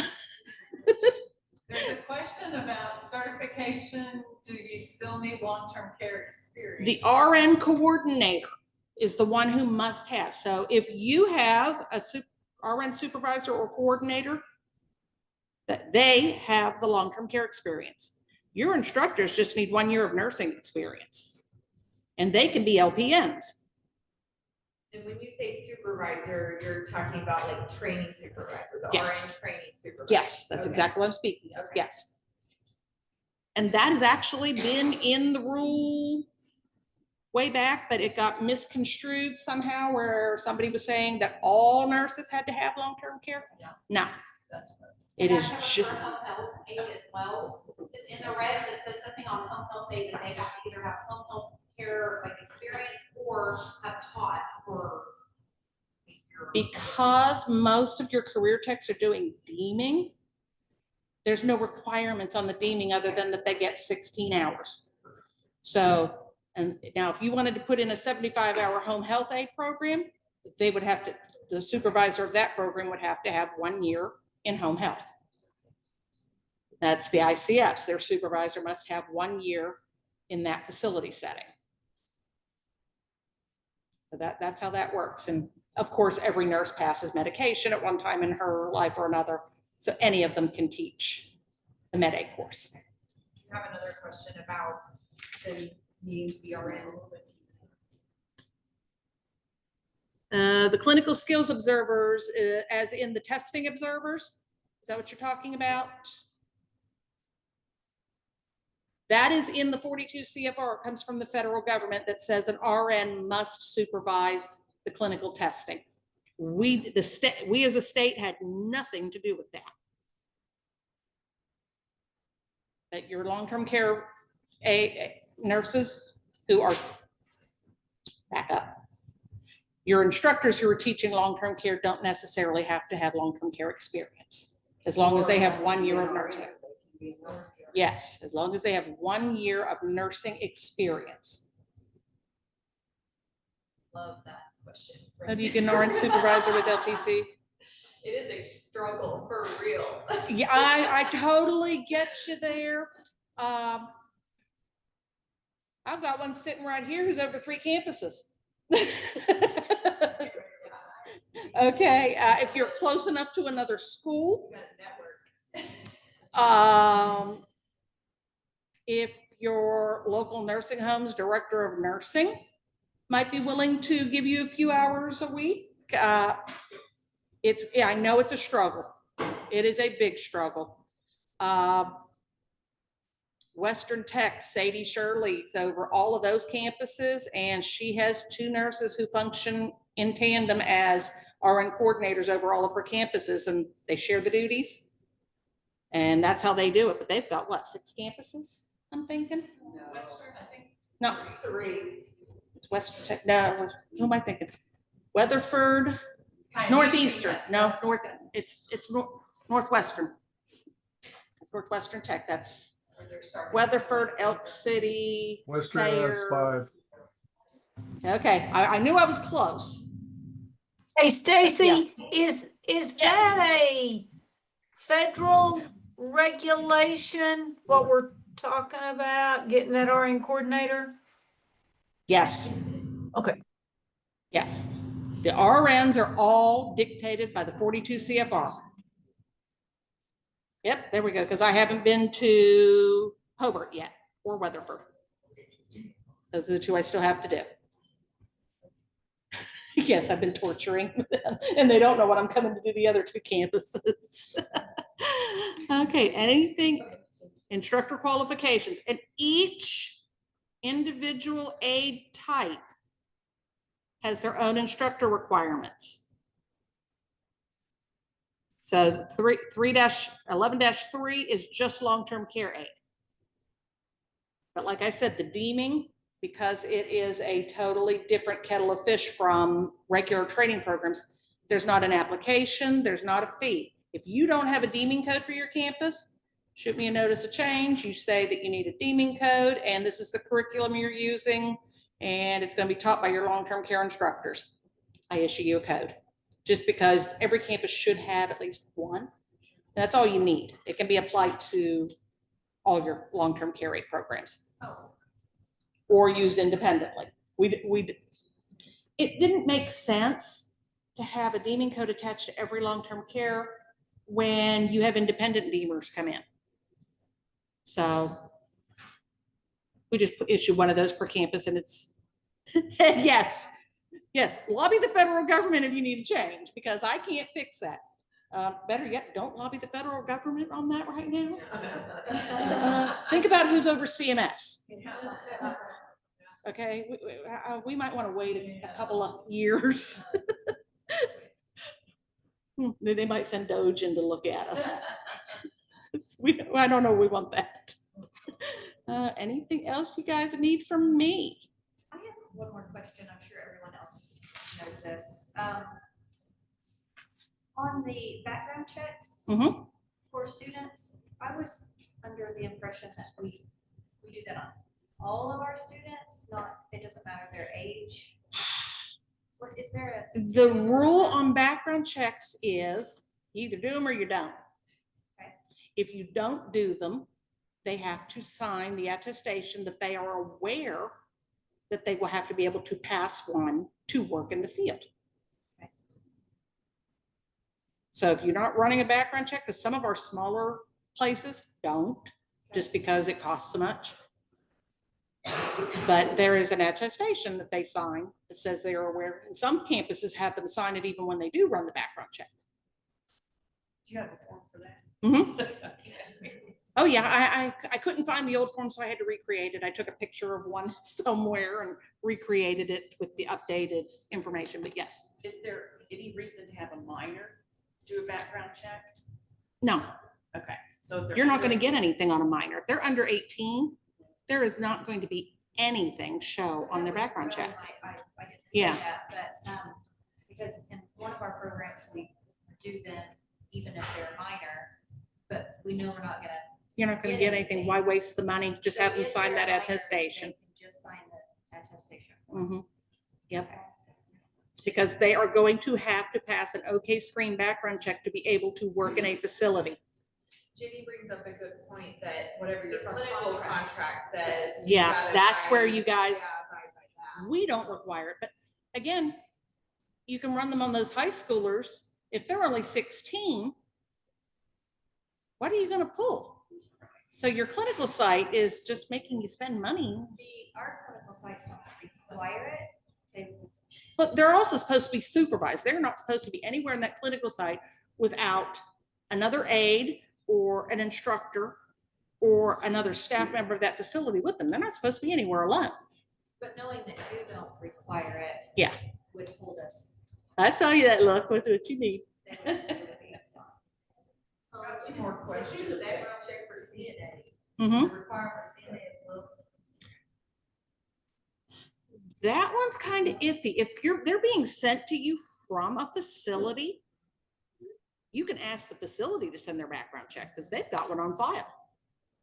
So you don't. You've got that question, can you accept a copy of their background check from the student's employer? Yeah. So, I mean, We you're do not that. requiring it, We it's do not it for, like a yeah, lot. we do it for HCAR. If a home care administrator is deeming to become an administrator from a nurse, their employers just sends us a copy of their background check. So yes. You guys, the people online can't hear if we're talking. Okay, high school students 18 in order to go to clinicals. Stacey, what if it's not a facility sending the 16-year-old? Do we get a parent signature then? Parent signature is required on their affidavit of lawful presence. And if they're a minor, a parent should be signing for them to take that program, unless they're an emancipated minor. And that's a whole different thing because they're an adult at that point.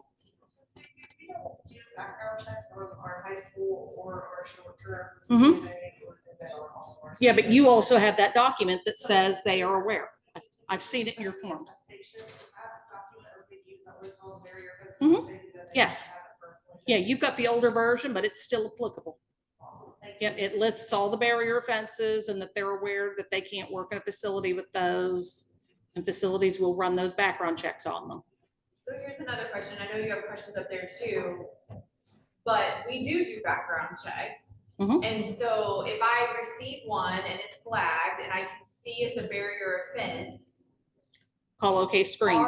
our clinic, I mean, it's in our clinical agreements that we're not gonna send them to clinical. So I'm basically going back to that student and saying, I can't force you to drop this class, but I'm highly recommending that you drop the class because I can't send you to clinical. That's the appropriate way to handle that, or that's acceptable, I guess. From I your would say that, standpoint. I would assume that would be acceptable on those. That's what we tell people at full-time programs.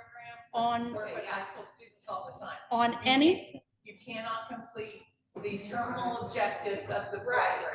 Right. Yes. Know that, So- and so they What- may not be able to pass either. You know, if you can't do clinicals, you don't get clinical grades. Well, that's what I tell them. Yeah. Like, you for sure cannot, I cannot send you to clinical based on No, our you can't clinical send them to contract. clinicals. So you know you're not gonna pass the class, but I just wanna make sure that's, cause I just kinda came up with There- that messaging on my own, well, so making sure that's. yeah, appropriate. there are stipulations to those barrier offenses that I do not know the details of. I know that based on, did they plead, did they accept a deal, was the sentence reduced? Yeah.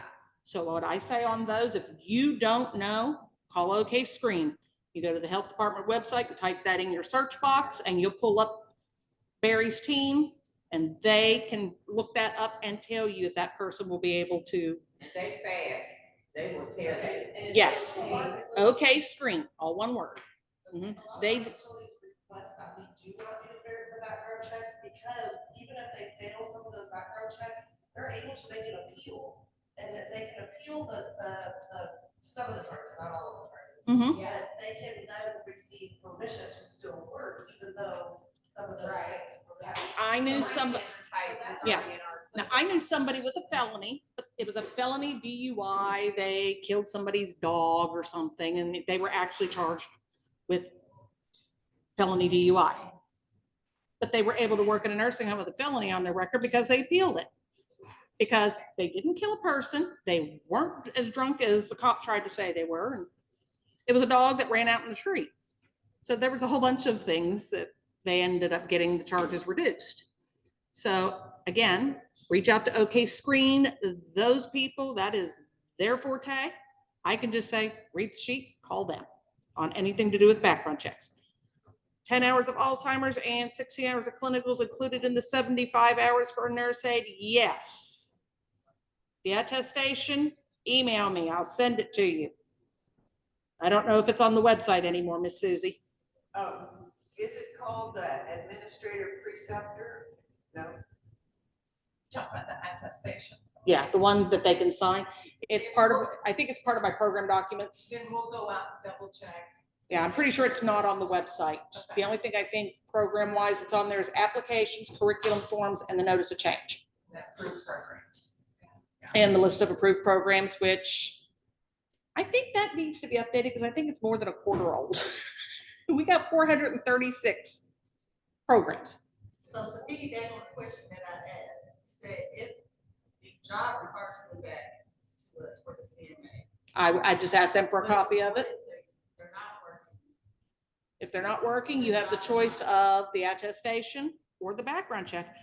On that one, because they're gonna be handling medications, especially if y'all are doing the clinical part, the med pass in a facility, I would probably run that one just because do you want someone who is convicted of drug charges, passing meds?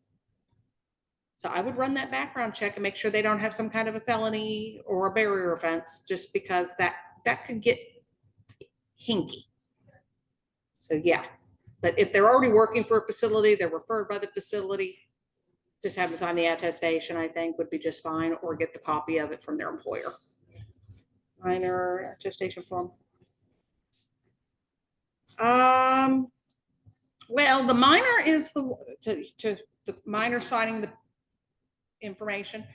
They're the ones agreeing to that, take that class. They're the ones who should know the rules they're going to be held to. So I would say the student needs to sign everything except that final attestation, and possibly the enrollment form should have a parental signature. The parent knows they're enrolling and the parent knows they're testing, but they have to be the one abiding by the rules. So they're the one who needs to read the rules and sign them. Your background check, I do believe that's an OSBI that you need to be having done. Okay, screen is just for the nursing homes to use in facilities. And anything else I missed? I think that's everything. Anyone else? Because if y'all are done with me, I'm going to run away to the other side of the state and do a survey. Scare another place. I'm going to a facility, not to a career tech. We'll put it that way. No, Y'all would be here. Hey, I was joking. no, I don't know. sorry. When I go to Shangri-La, Northeast Tech, they just bide their time because they know if I'm in the area, I'm going to do their surveys. They just don't know which one's first. Are you ahead of schedule? That's what I want. That's what I want to know. Yes, yes, You're ahead of schedule. yes. That's the catch. Okay, you've got a date on your letter. The window's 6 months. So if I surveyed you in July, I can be up to 3 months early or up to 3 months late because I'm in the same window that the long-term care surveyors are in. But I may show up, some facilities I'm doing in that same month, but for the most part, I am ahead of schedule. But since all the career techs are shutting down parts of their programs for the summer, I am not going to start surveying y'all again until second week of August. I'm doing facility-based programs in July, June and July. So, well, you've got kudos. People are happy for you to come anytime. well, I try to make your life easier, although having me in-house I know can be tedious. I understand that. That's why I say stick me in a corner, give me your binders. Give me 10% of your trainee files from the last completed or the class before that completed class so I can review. Give me a tour of your classroom and lab. I write up everything. You sign that I was there, I'm out. I try to make it as painless as possible because you got work to do. I do too. But unfortunately, my job is to make your life hectic. Thank you so much. Not a problem. You guys need anything, you know where I am. And I have your PowerPoint that you sent to me, so we'll just post it. We'll post Stacey's PowerPoint on CTU. It even has the old speaker notes from, because I stole most of those slides from multiple presentations. That's awesome. Okay. Yeah, I don't know if I have, oh, we can use this. Yes, there is a flash drive here. Let you, so Francine Johnson is going to be presenting our session on training, adult learning through Train the Trainer. I think, isn't that one? Yeah.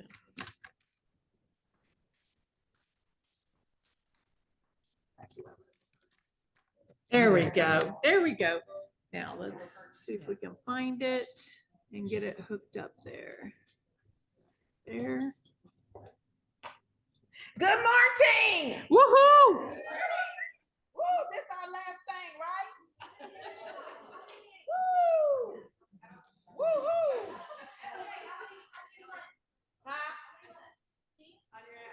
Soon. Soon.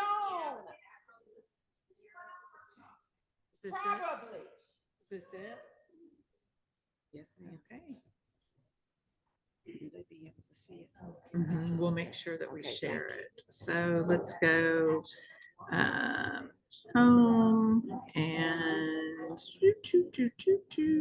At the very top. oh, sorry, slideshow. Very top. Oh, I see where you're saying right there. That'll work. Okay, and let me then share. So, this and wait, I have to get Zoom back up. This one retiring. That's why she's retiring. Share. And there. And share. Share and share and share. Okay, can someone out there let me know if you can see this? Yes, we can see it. Okay, fantastic. We'll go back here.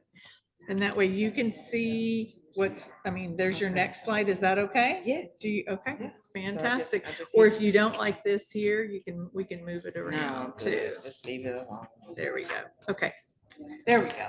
Well, good morning again.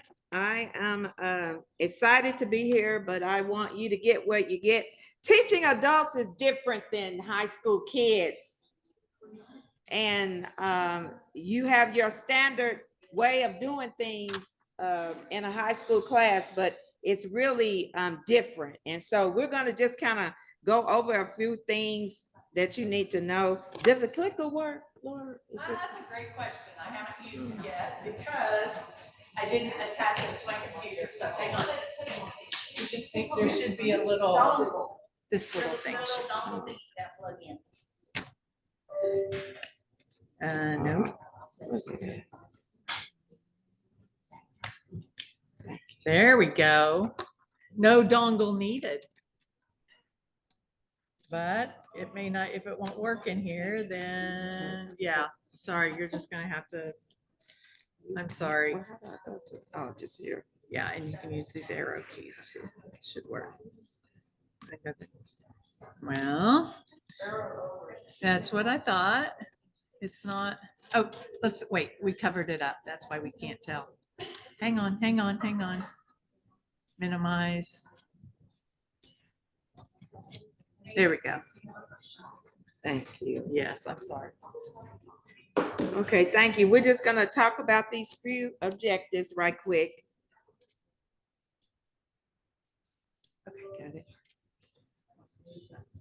We're gonna look at principles of adult education, characteristics of a learner, training of logistics, and training development. I don't like nobody talking when I'm talking. And I'm your real teacher. Whether I teach the high school students or the adult students. And I did high school nursing for almost 10 years. And doing that, I developed a lot of relationships. And kind of how they learn. And so they have to be pushed. So how many of you are first-time people here? I just need to know, even if you out there, just kind of holler, I'm first time, or raise your hand. Okay. How many of you actually teach high school? Okay. And then how many adults? Ooh, most of y'all. Yay. I got it. Okay. Here we go. So the learner learning is a process, not a thing that can be seen. It's individual and personal. Relationship. You got to develop that relationship. And especially with adult people, you have people doing all kinds of things. And so it's important that you develop a relationship, because you have lifelong learning. And lifelong learning, that means you never stop. Would you all agree with that? You never stop learning. Even though you might get your doctoral degree, you never stop learning. And so these are 5 key assumptions of the Knowles adult learning theory. And you have self-concept, adult learner experience, readiness to learn, orientation of learning, and motivation to learn. And so you have all of that we're going to talk about. So the principles of adult learning, according to the study conducted by North Central Regional Education Lab, adults will commit to learning when the goals and objectives are considered realistic and important to them. A lot of times people come in and we're going to get to it in a minute, but they want to know in orientation how this class is going to work. I don't care if it's a lockstep class or if it's a flex class. You have to have objectives so that they will know and they can put themselves in a mindset where they can begin to learn. Because your adult learners are coming in, most of them, people don't send them, they come in on their own. I have a lot of people who come and they pay money on their own, or a place that they may work send them. And if they send them, boy, we having issues right there, because they're sending them, they're making them. And so it's a lot different when you have that. So the training process, I'm just give you 2 words: tell them. So you have to tell them exactly what you want them to do. And that's it. If you tell them, they will understand, and they'll begin to just kind of dig in a little bit deeper. So what's your learning style? As an instructor, as a teacher, as a professor, whatever you do, what's your learning style? So if you can think about your learning style, then that's a way that you might be able to help your class. And so knowing your learning style can help you become a more reflective learner.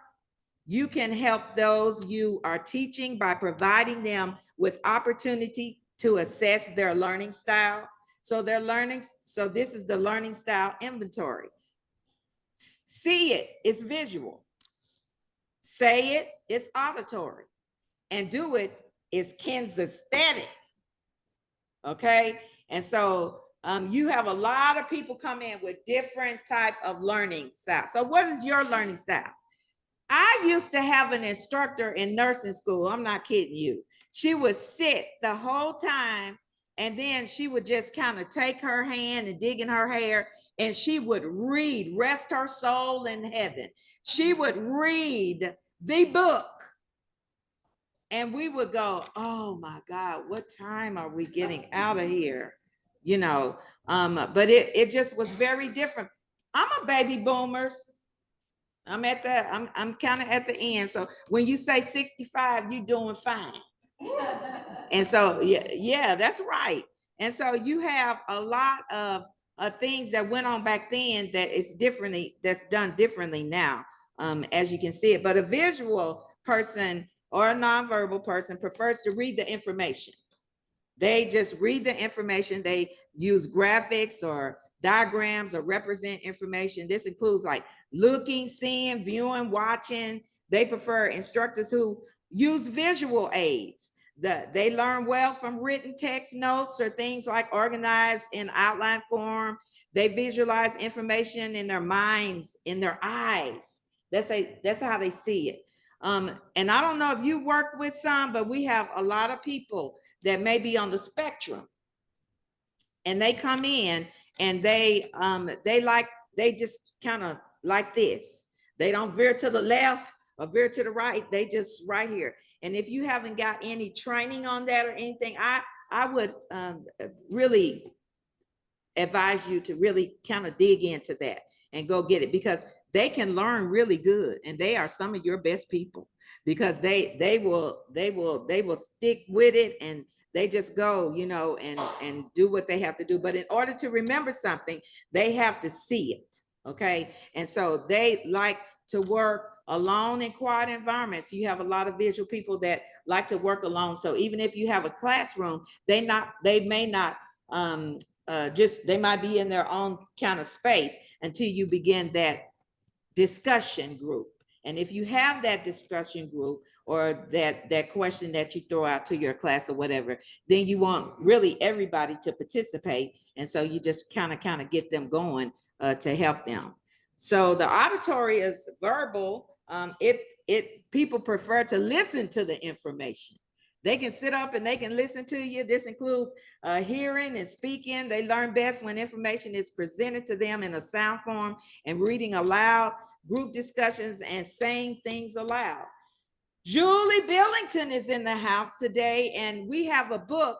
We shifted to Hartman's, and they didn't have, they had up their visual where the student can read it online, because if you have we have blended, so they can read, all our stuff is online, they can see it and everything. And bless her heart, she read almost the entire book, the entire chapters, for these students to have audio, visual. And so her chapter, and then she gives examples, and these adult learners love that. And I was like, first I was like, oh no, we ain't gonna need that. Julie just did it for her high school people. And then I thought about, no, the visual, the auditory learners will begin to. So she was in her car doing it. She was in the kitchen doing it. It took her all summer long to get through that process. But I tell you, it helps adult people who are auditory learners, because they could be at work, they could be just sitting at the table looking and hearing it too. And it helps them to perform a whole lot better. So thank you, Julie Billington. Sorry that my dogs are barking. Kinesthetic, tactile. This type is, they prefer physical hands-on experience. This might be moving and doing something. They learn best when their hands or any type of activity. They prefer to learn new materials in a setting where they can touch, manipulate materials. They learn best in physical, active situations. They benefit from instructors, trainers who use in-class demonstrations, hands-on learning experiences, simulation, role play, and case scenarios. So you have a lot of those things are very for these hands-on people, because you have a lot of people that are hands-on that like to learn that way. And so if you can kind of incorporate all these styles, you will benefit your class for the different type of learners that you may receive. I'm sorry you can't see this a little bit. I'm just going. So name the generations. What are the generations? So when we look at, you have the silent generation. These are people who were born between 1925 and 1945. And this is some of the ones, most of all the other ones, you don't have that many of. And so these are the last ones that trickle on down to what we're talking about. But these people, they came up during the age of World War II. And then they have a time prosperity and relative place in the Western world. So they came up in a lot of time in a different time zone than most people. My mom was born in 25. She's not living anymore, but she was born in 25. So that lets you know that they were, you know, most of those people, they came up in a different type. So the baby boomers were born between 1946 and 1964, and they came of age in the civil rights movement, the Cold War, and consumer culture. Then you have your Gen X, born between 65 and 80, and they come up with age during the end of the Cold War, and the personal computer start, the internet, and all the economic globalization. So then you have the millennials. And the millennials and the Generation Y, they were born between 81 and 1996, coming of age during the 9/11 attacks, the Iraq War, and the Great Recession. And then you have those Generation Z. And that Generation Z between 1997 and 2012 coming up during the rise of social media, okay? Social media and the ongoing of COVID-19 and the Arab Spring. And then the Generation Alpha is the latest thing. So they done went through all the alphabets, and now they finna get off into the Greek. Okay, so you have Generation Alpha, and they're born between 2010 and 2025. A whole different new generation, a whole different. So they have some things that's really going on. So with all these generational learning styles, which are younger generations often preferring digital and visual methods, while older generations may favor traditional lecture-based approaches. And that is so true. I have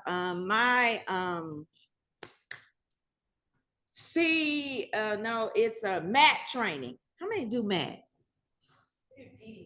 Oh, DD math. Ugh. Okay, I'm just gonna say, yes.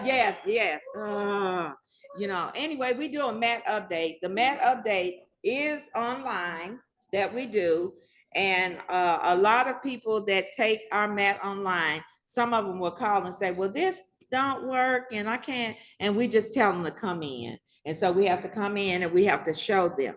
And we have to put them on it and just walk them through it. And just like me, I told Susie and I told Lord, put this together because I surround my people who know how to do that. That's how come I'm retiring soon.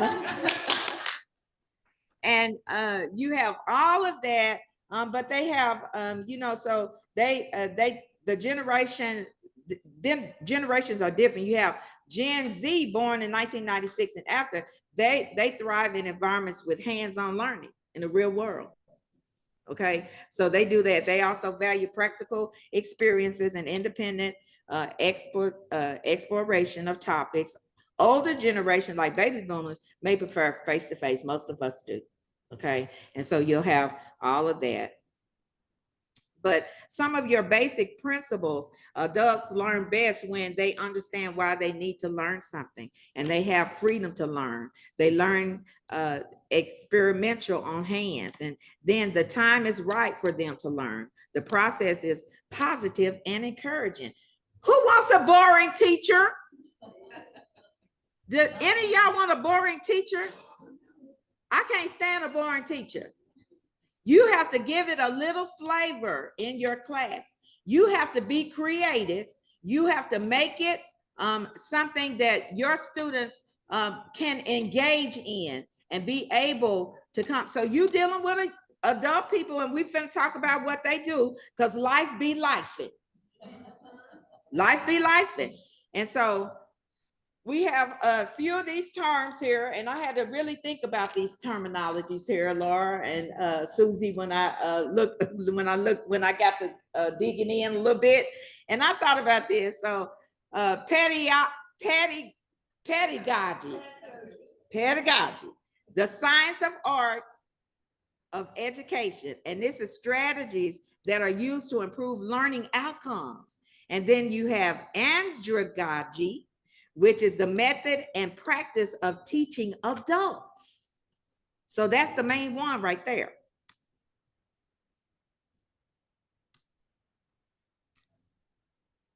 So opportunities for lifelong learning. So lifelong learnings, we already said lifelong learnings is essential. And then you have, it helps and it enables learners to continually adapt and grow. Okay, and so personally and professionally throughout their lives. As global industry evolve and demand new skill sets, adults increasingly recognize the importance of continuous education to remain competitive in the workforce and achieve personal fulfillment. So that's where all your different type of platforms come in. So you can have your lockstep classes. You can also have your flex classes. And so ever since I've been at Moore Norman, when I came, they had a flex program. And I enjoy it so for my students because they work. These are people that work. And so they can't fit into a lockstep program like anyone else. And so you have, it's just different. It's different for them. And then you have moreover this emphasis on lifetime education encourages the development of cross-disciplinary skills that are highly sought after in today's job market. Adults are exposed to diverse knowledge areas, including new technologies, critical thinking strategies, and innovative problem-solving methods, which they can directly apply to the real-world scenarios. And then I'm just going to give you a few challenges. We can just talk about them in a dialogue, but challenges in adult learning. So you have some challenges in adult learning. Adult learning comes with its own set of unique challenges. Would you agree with that? And being an adult, just because they have to work, they have families, they have different roles, they just do a whole lot. And then it's time management. So they're trying to work, they're trying to come to school, and you wouldn't believe people that take flex courses. They are in college, they work, and they try and take a CNA class because they're doing prerequisites to get into the nursing school. Or your lockstep program is the same. It could be at nighttime. And so they are working in the daytime, going to school, and then they go to school at night. So it's a lot that goes on. So, and then some of it is just basic fear. Basic fear. Returning to school after a long period of time, it can be horrid to a lot of people, and it can discourage them. And especially if they fail a first test, or if they reading something and really don't understand, then that's when the relationships come in, and you really got to help your students. So adults spend considerable amount of time in the energy weighing the cost and benefits of learning programs. So while younger learners accept the fact that the knowledge they acquired today will not be immediately applied to real life scenarios, in your high school classes, most of them really don't go out and get a job. We have a lot of them do. How many % do you think that go out and get a job, Julie? What do you think? It really varies. This is more Norman talking. We have 75.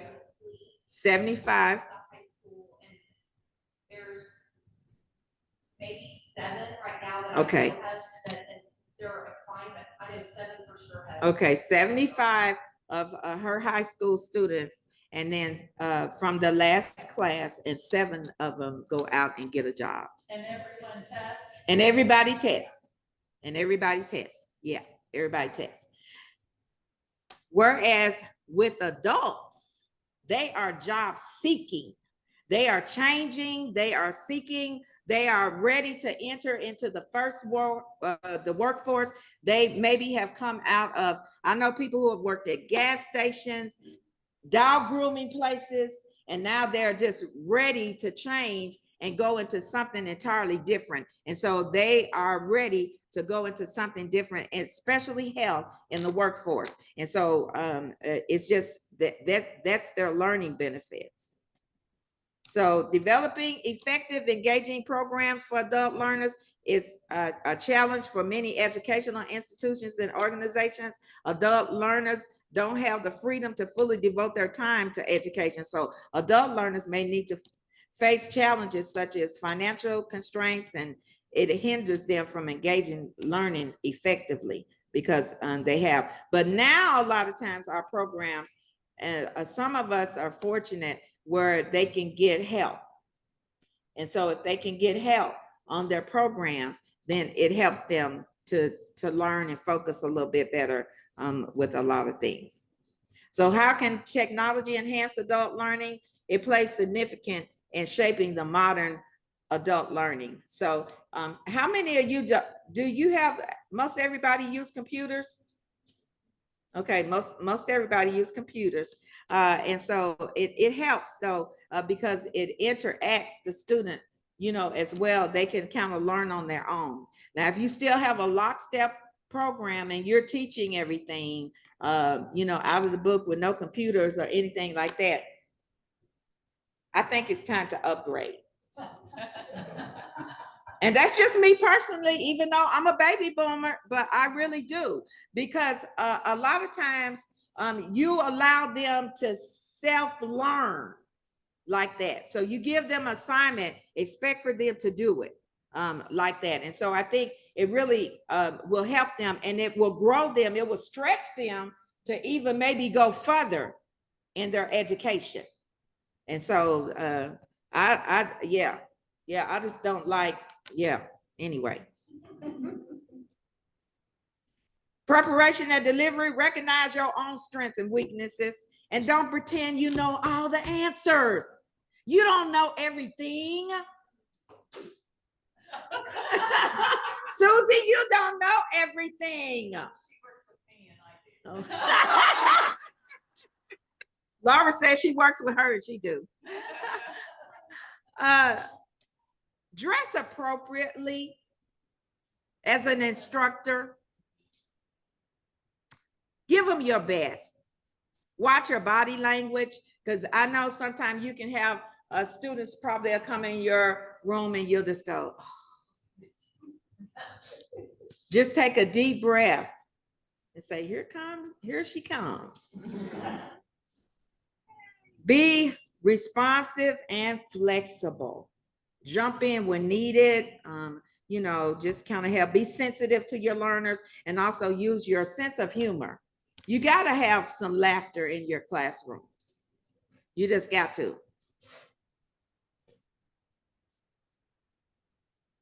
So avoid these pitfalls. Poor first impressions, no sharing of objectives, dull, dry, and boring. Frozen in one spot or sitting the whole time, weak and no eye contact, poor visual aids, no humor, poor preparation. And look at this poor girl. She smiles because she have no idea what's going on. She's probably going, what in the heck is this teacher talking about? So this is the strategies for educators thriving in 25. Embrace technology. Okay, so we just have to get with it, because now it's Gen Alpha, and that's all they know. So we got to get with it. Stay informed. You got to stay informed. Regularly update your knowledge and your educational technologies. Integrate tools, use platforms, apps, enhance learning experience, foster self-directed learning. And that's where it comes in with adults. Help them to learn. You want to help them to learn. You're going to teach them to do, but you want them to kind of learn too as well. You want them to dive in it and pull out some good stuff that's going to help them as well. Foster self-directed learning, and then provide resources. So offer a variety of materials and explore, because all these different type of learners that you have, you're going to have different things to help different students. Okay, I know I'm the one who, when my student don't pass the test, then my instructors will go, oh, they didn't pass their test, you know, and but we try to help them. So who's the tutor? It's me. Because I got to go and I got to take that report that they give them, and then I dissect what areas they messed up on when they do their written. They might have passed their skills, their hands-on people, remember? Now you get to this part where they take their written, and you have to go in and you have to dissect to see how can I do this? So I have to find different things that will help them understand, and then go back in there. Usually the second time, I don't really have a lot of third tries, but after that tutoring session, they are ready to go in and do what they need to do. And it's just because of that. And so we're going to provide resources, and then we're going to set learning goals that will help them. So prioritize mental illness. This is Mental Illness Award. We're right at the end of this month. And you have to life be lifing with adults, y'all. And you have to really keep that mindset, because you have people that can break in an instance. And I mean, they can just go off in an instance, or whatever, something might happen, and it may not be really, it's not at you. And y'all know that as nurses or as healthcare professionals, but they can. So you offer support and connect them to resources that will be available to help them. You cultivate and you collaborate environments. You have group activities, peer learning, align with industry needs. And I was in a meeting that Laura did when she was talking about AUA, and she was talking about that the industry wants to, what's the name of it? Patient care technicians. But in Oklahoma, we call it AUA. But in Oklahoma, we call it AUA. That's what the Board of Nursing. And that's what the Board of Nursing, and it is. So we gotta align with industry needs across and then stay current. We gotta keep up with current things, and that's how come we have Laura. Yay, she keeps up with everything. And we have to keep up abreast with industry trends and skill demands, adapt curriculum. And that's when you adapt your curriculum, but you got to get it approved through Stacey first. And then you embrace the technology. You stay informed, integrate your tools, foster self-directed learning, and provide. I think I had that in there twice. So my conclusion is, the world of adult education in 2025 is vibrant. Okay. It is real. It is strong. It is living. It is flourishing, dynamic, and full of opportunities. By understanding and adapting to these trends, we can not only embrace our teaching practices, but also profoundly impact our learners' lives. So you have to just impact their life. You have to push them and stretch your students. You really have to. You have to stretch them. As educators, we have the privilege and responsibility to guide adults on their learning journeys. Let's embrace these changes, innovate our approaches, and inspire a generation of lifelong learners. Woo! Thank you. Okay. Okay. Y'all have any questions for Fran? Anyone out there in, Yes, I'm going to. Thank you. Yes, that's why we're going to go save. We're going to go save it right now. Yep. You did Fran Johnson, Okay, screen sharing stop. Does anyone out there have any questions? Okay, well, we have come to the end of our fun this morning. So we're going to sign off and say thank you very much for coming. I appreciate all of you that are here. It's a lot easier to do a presentation when there's people in the room. That's just me. I like to feed off people's faces and stuff. So anyway. Yes. For those of you who may be new, we put everything, I'll send an email out to everyone that gave me an email, and we will let you know where all of this information is held. We put it in on a website basically that's called ctyoU.org. And if you've never been on it before, you'll have to create an account. Susie, who is here, Susie McCatherine Lauer, she is our resident expert on CTU, and she's who uploads everything. She also wanted me to tell everyone that she can help you if you've never been on before or you don't know where to find information on there, just to give her an email, and that will also come in the email I send to you. So just be paying attention. You should receive a certificate that you can be sure that you put it with the Train the Trainer resources or the book. We didn't use the term the book, but do y'all still use the term the book? Do you know what I'm talking about? Okay. Well, if you are managing the program, it's your files. It's everything that you keep together that goes to the State Department of Health. So when they come to look at your programs, it's a survey. I'm sorry, they call it a survey visit.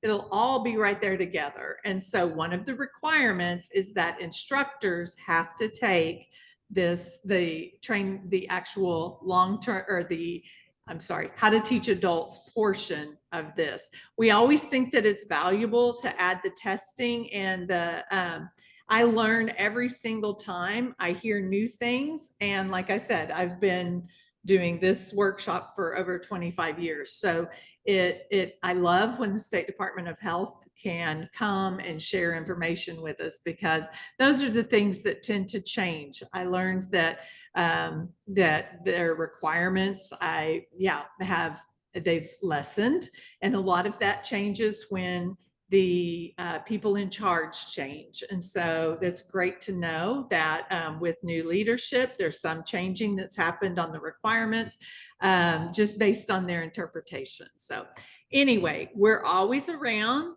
You would have received an email from me or an email that was forwarded to you from Andrea Bradley. If you need to get in touch with me, I'm here. Well, I'm not, I'm here right now, but I will be on this computer later. And so you can get a hold of me. All of our emails at Career Tech are first name dot last name at careertech.ok.gov. So it's pretty easy to catch us. Thank you guys so much for your time, and have a great afternoon. Travel safe back to wherever you came from. Bye, everyone. If anybody needs like this,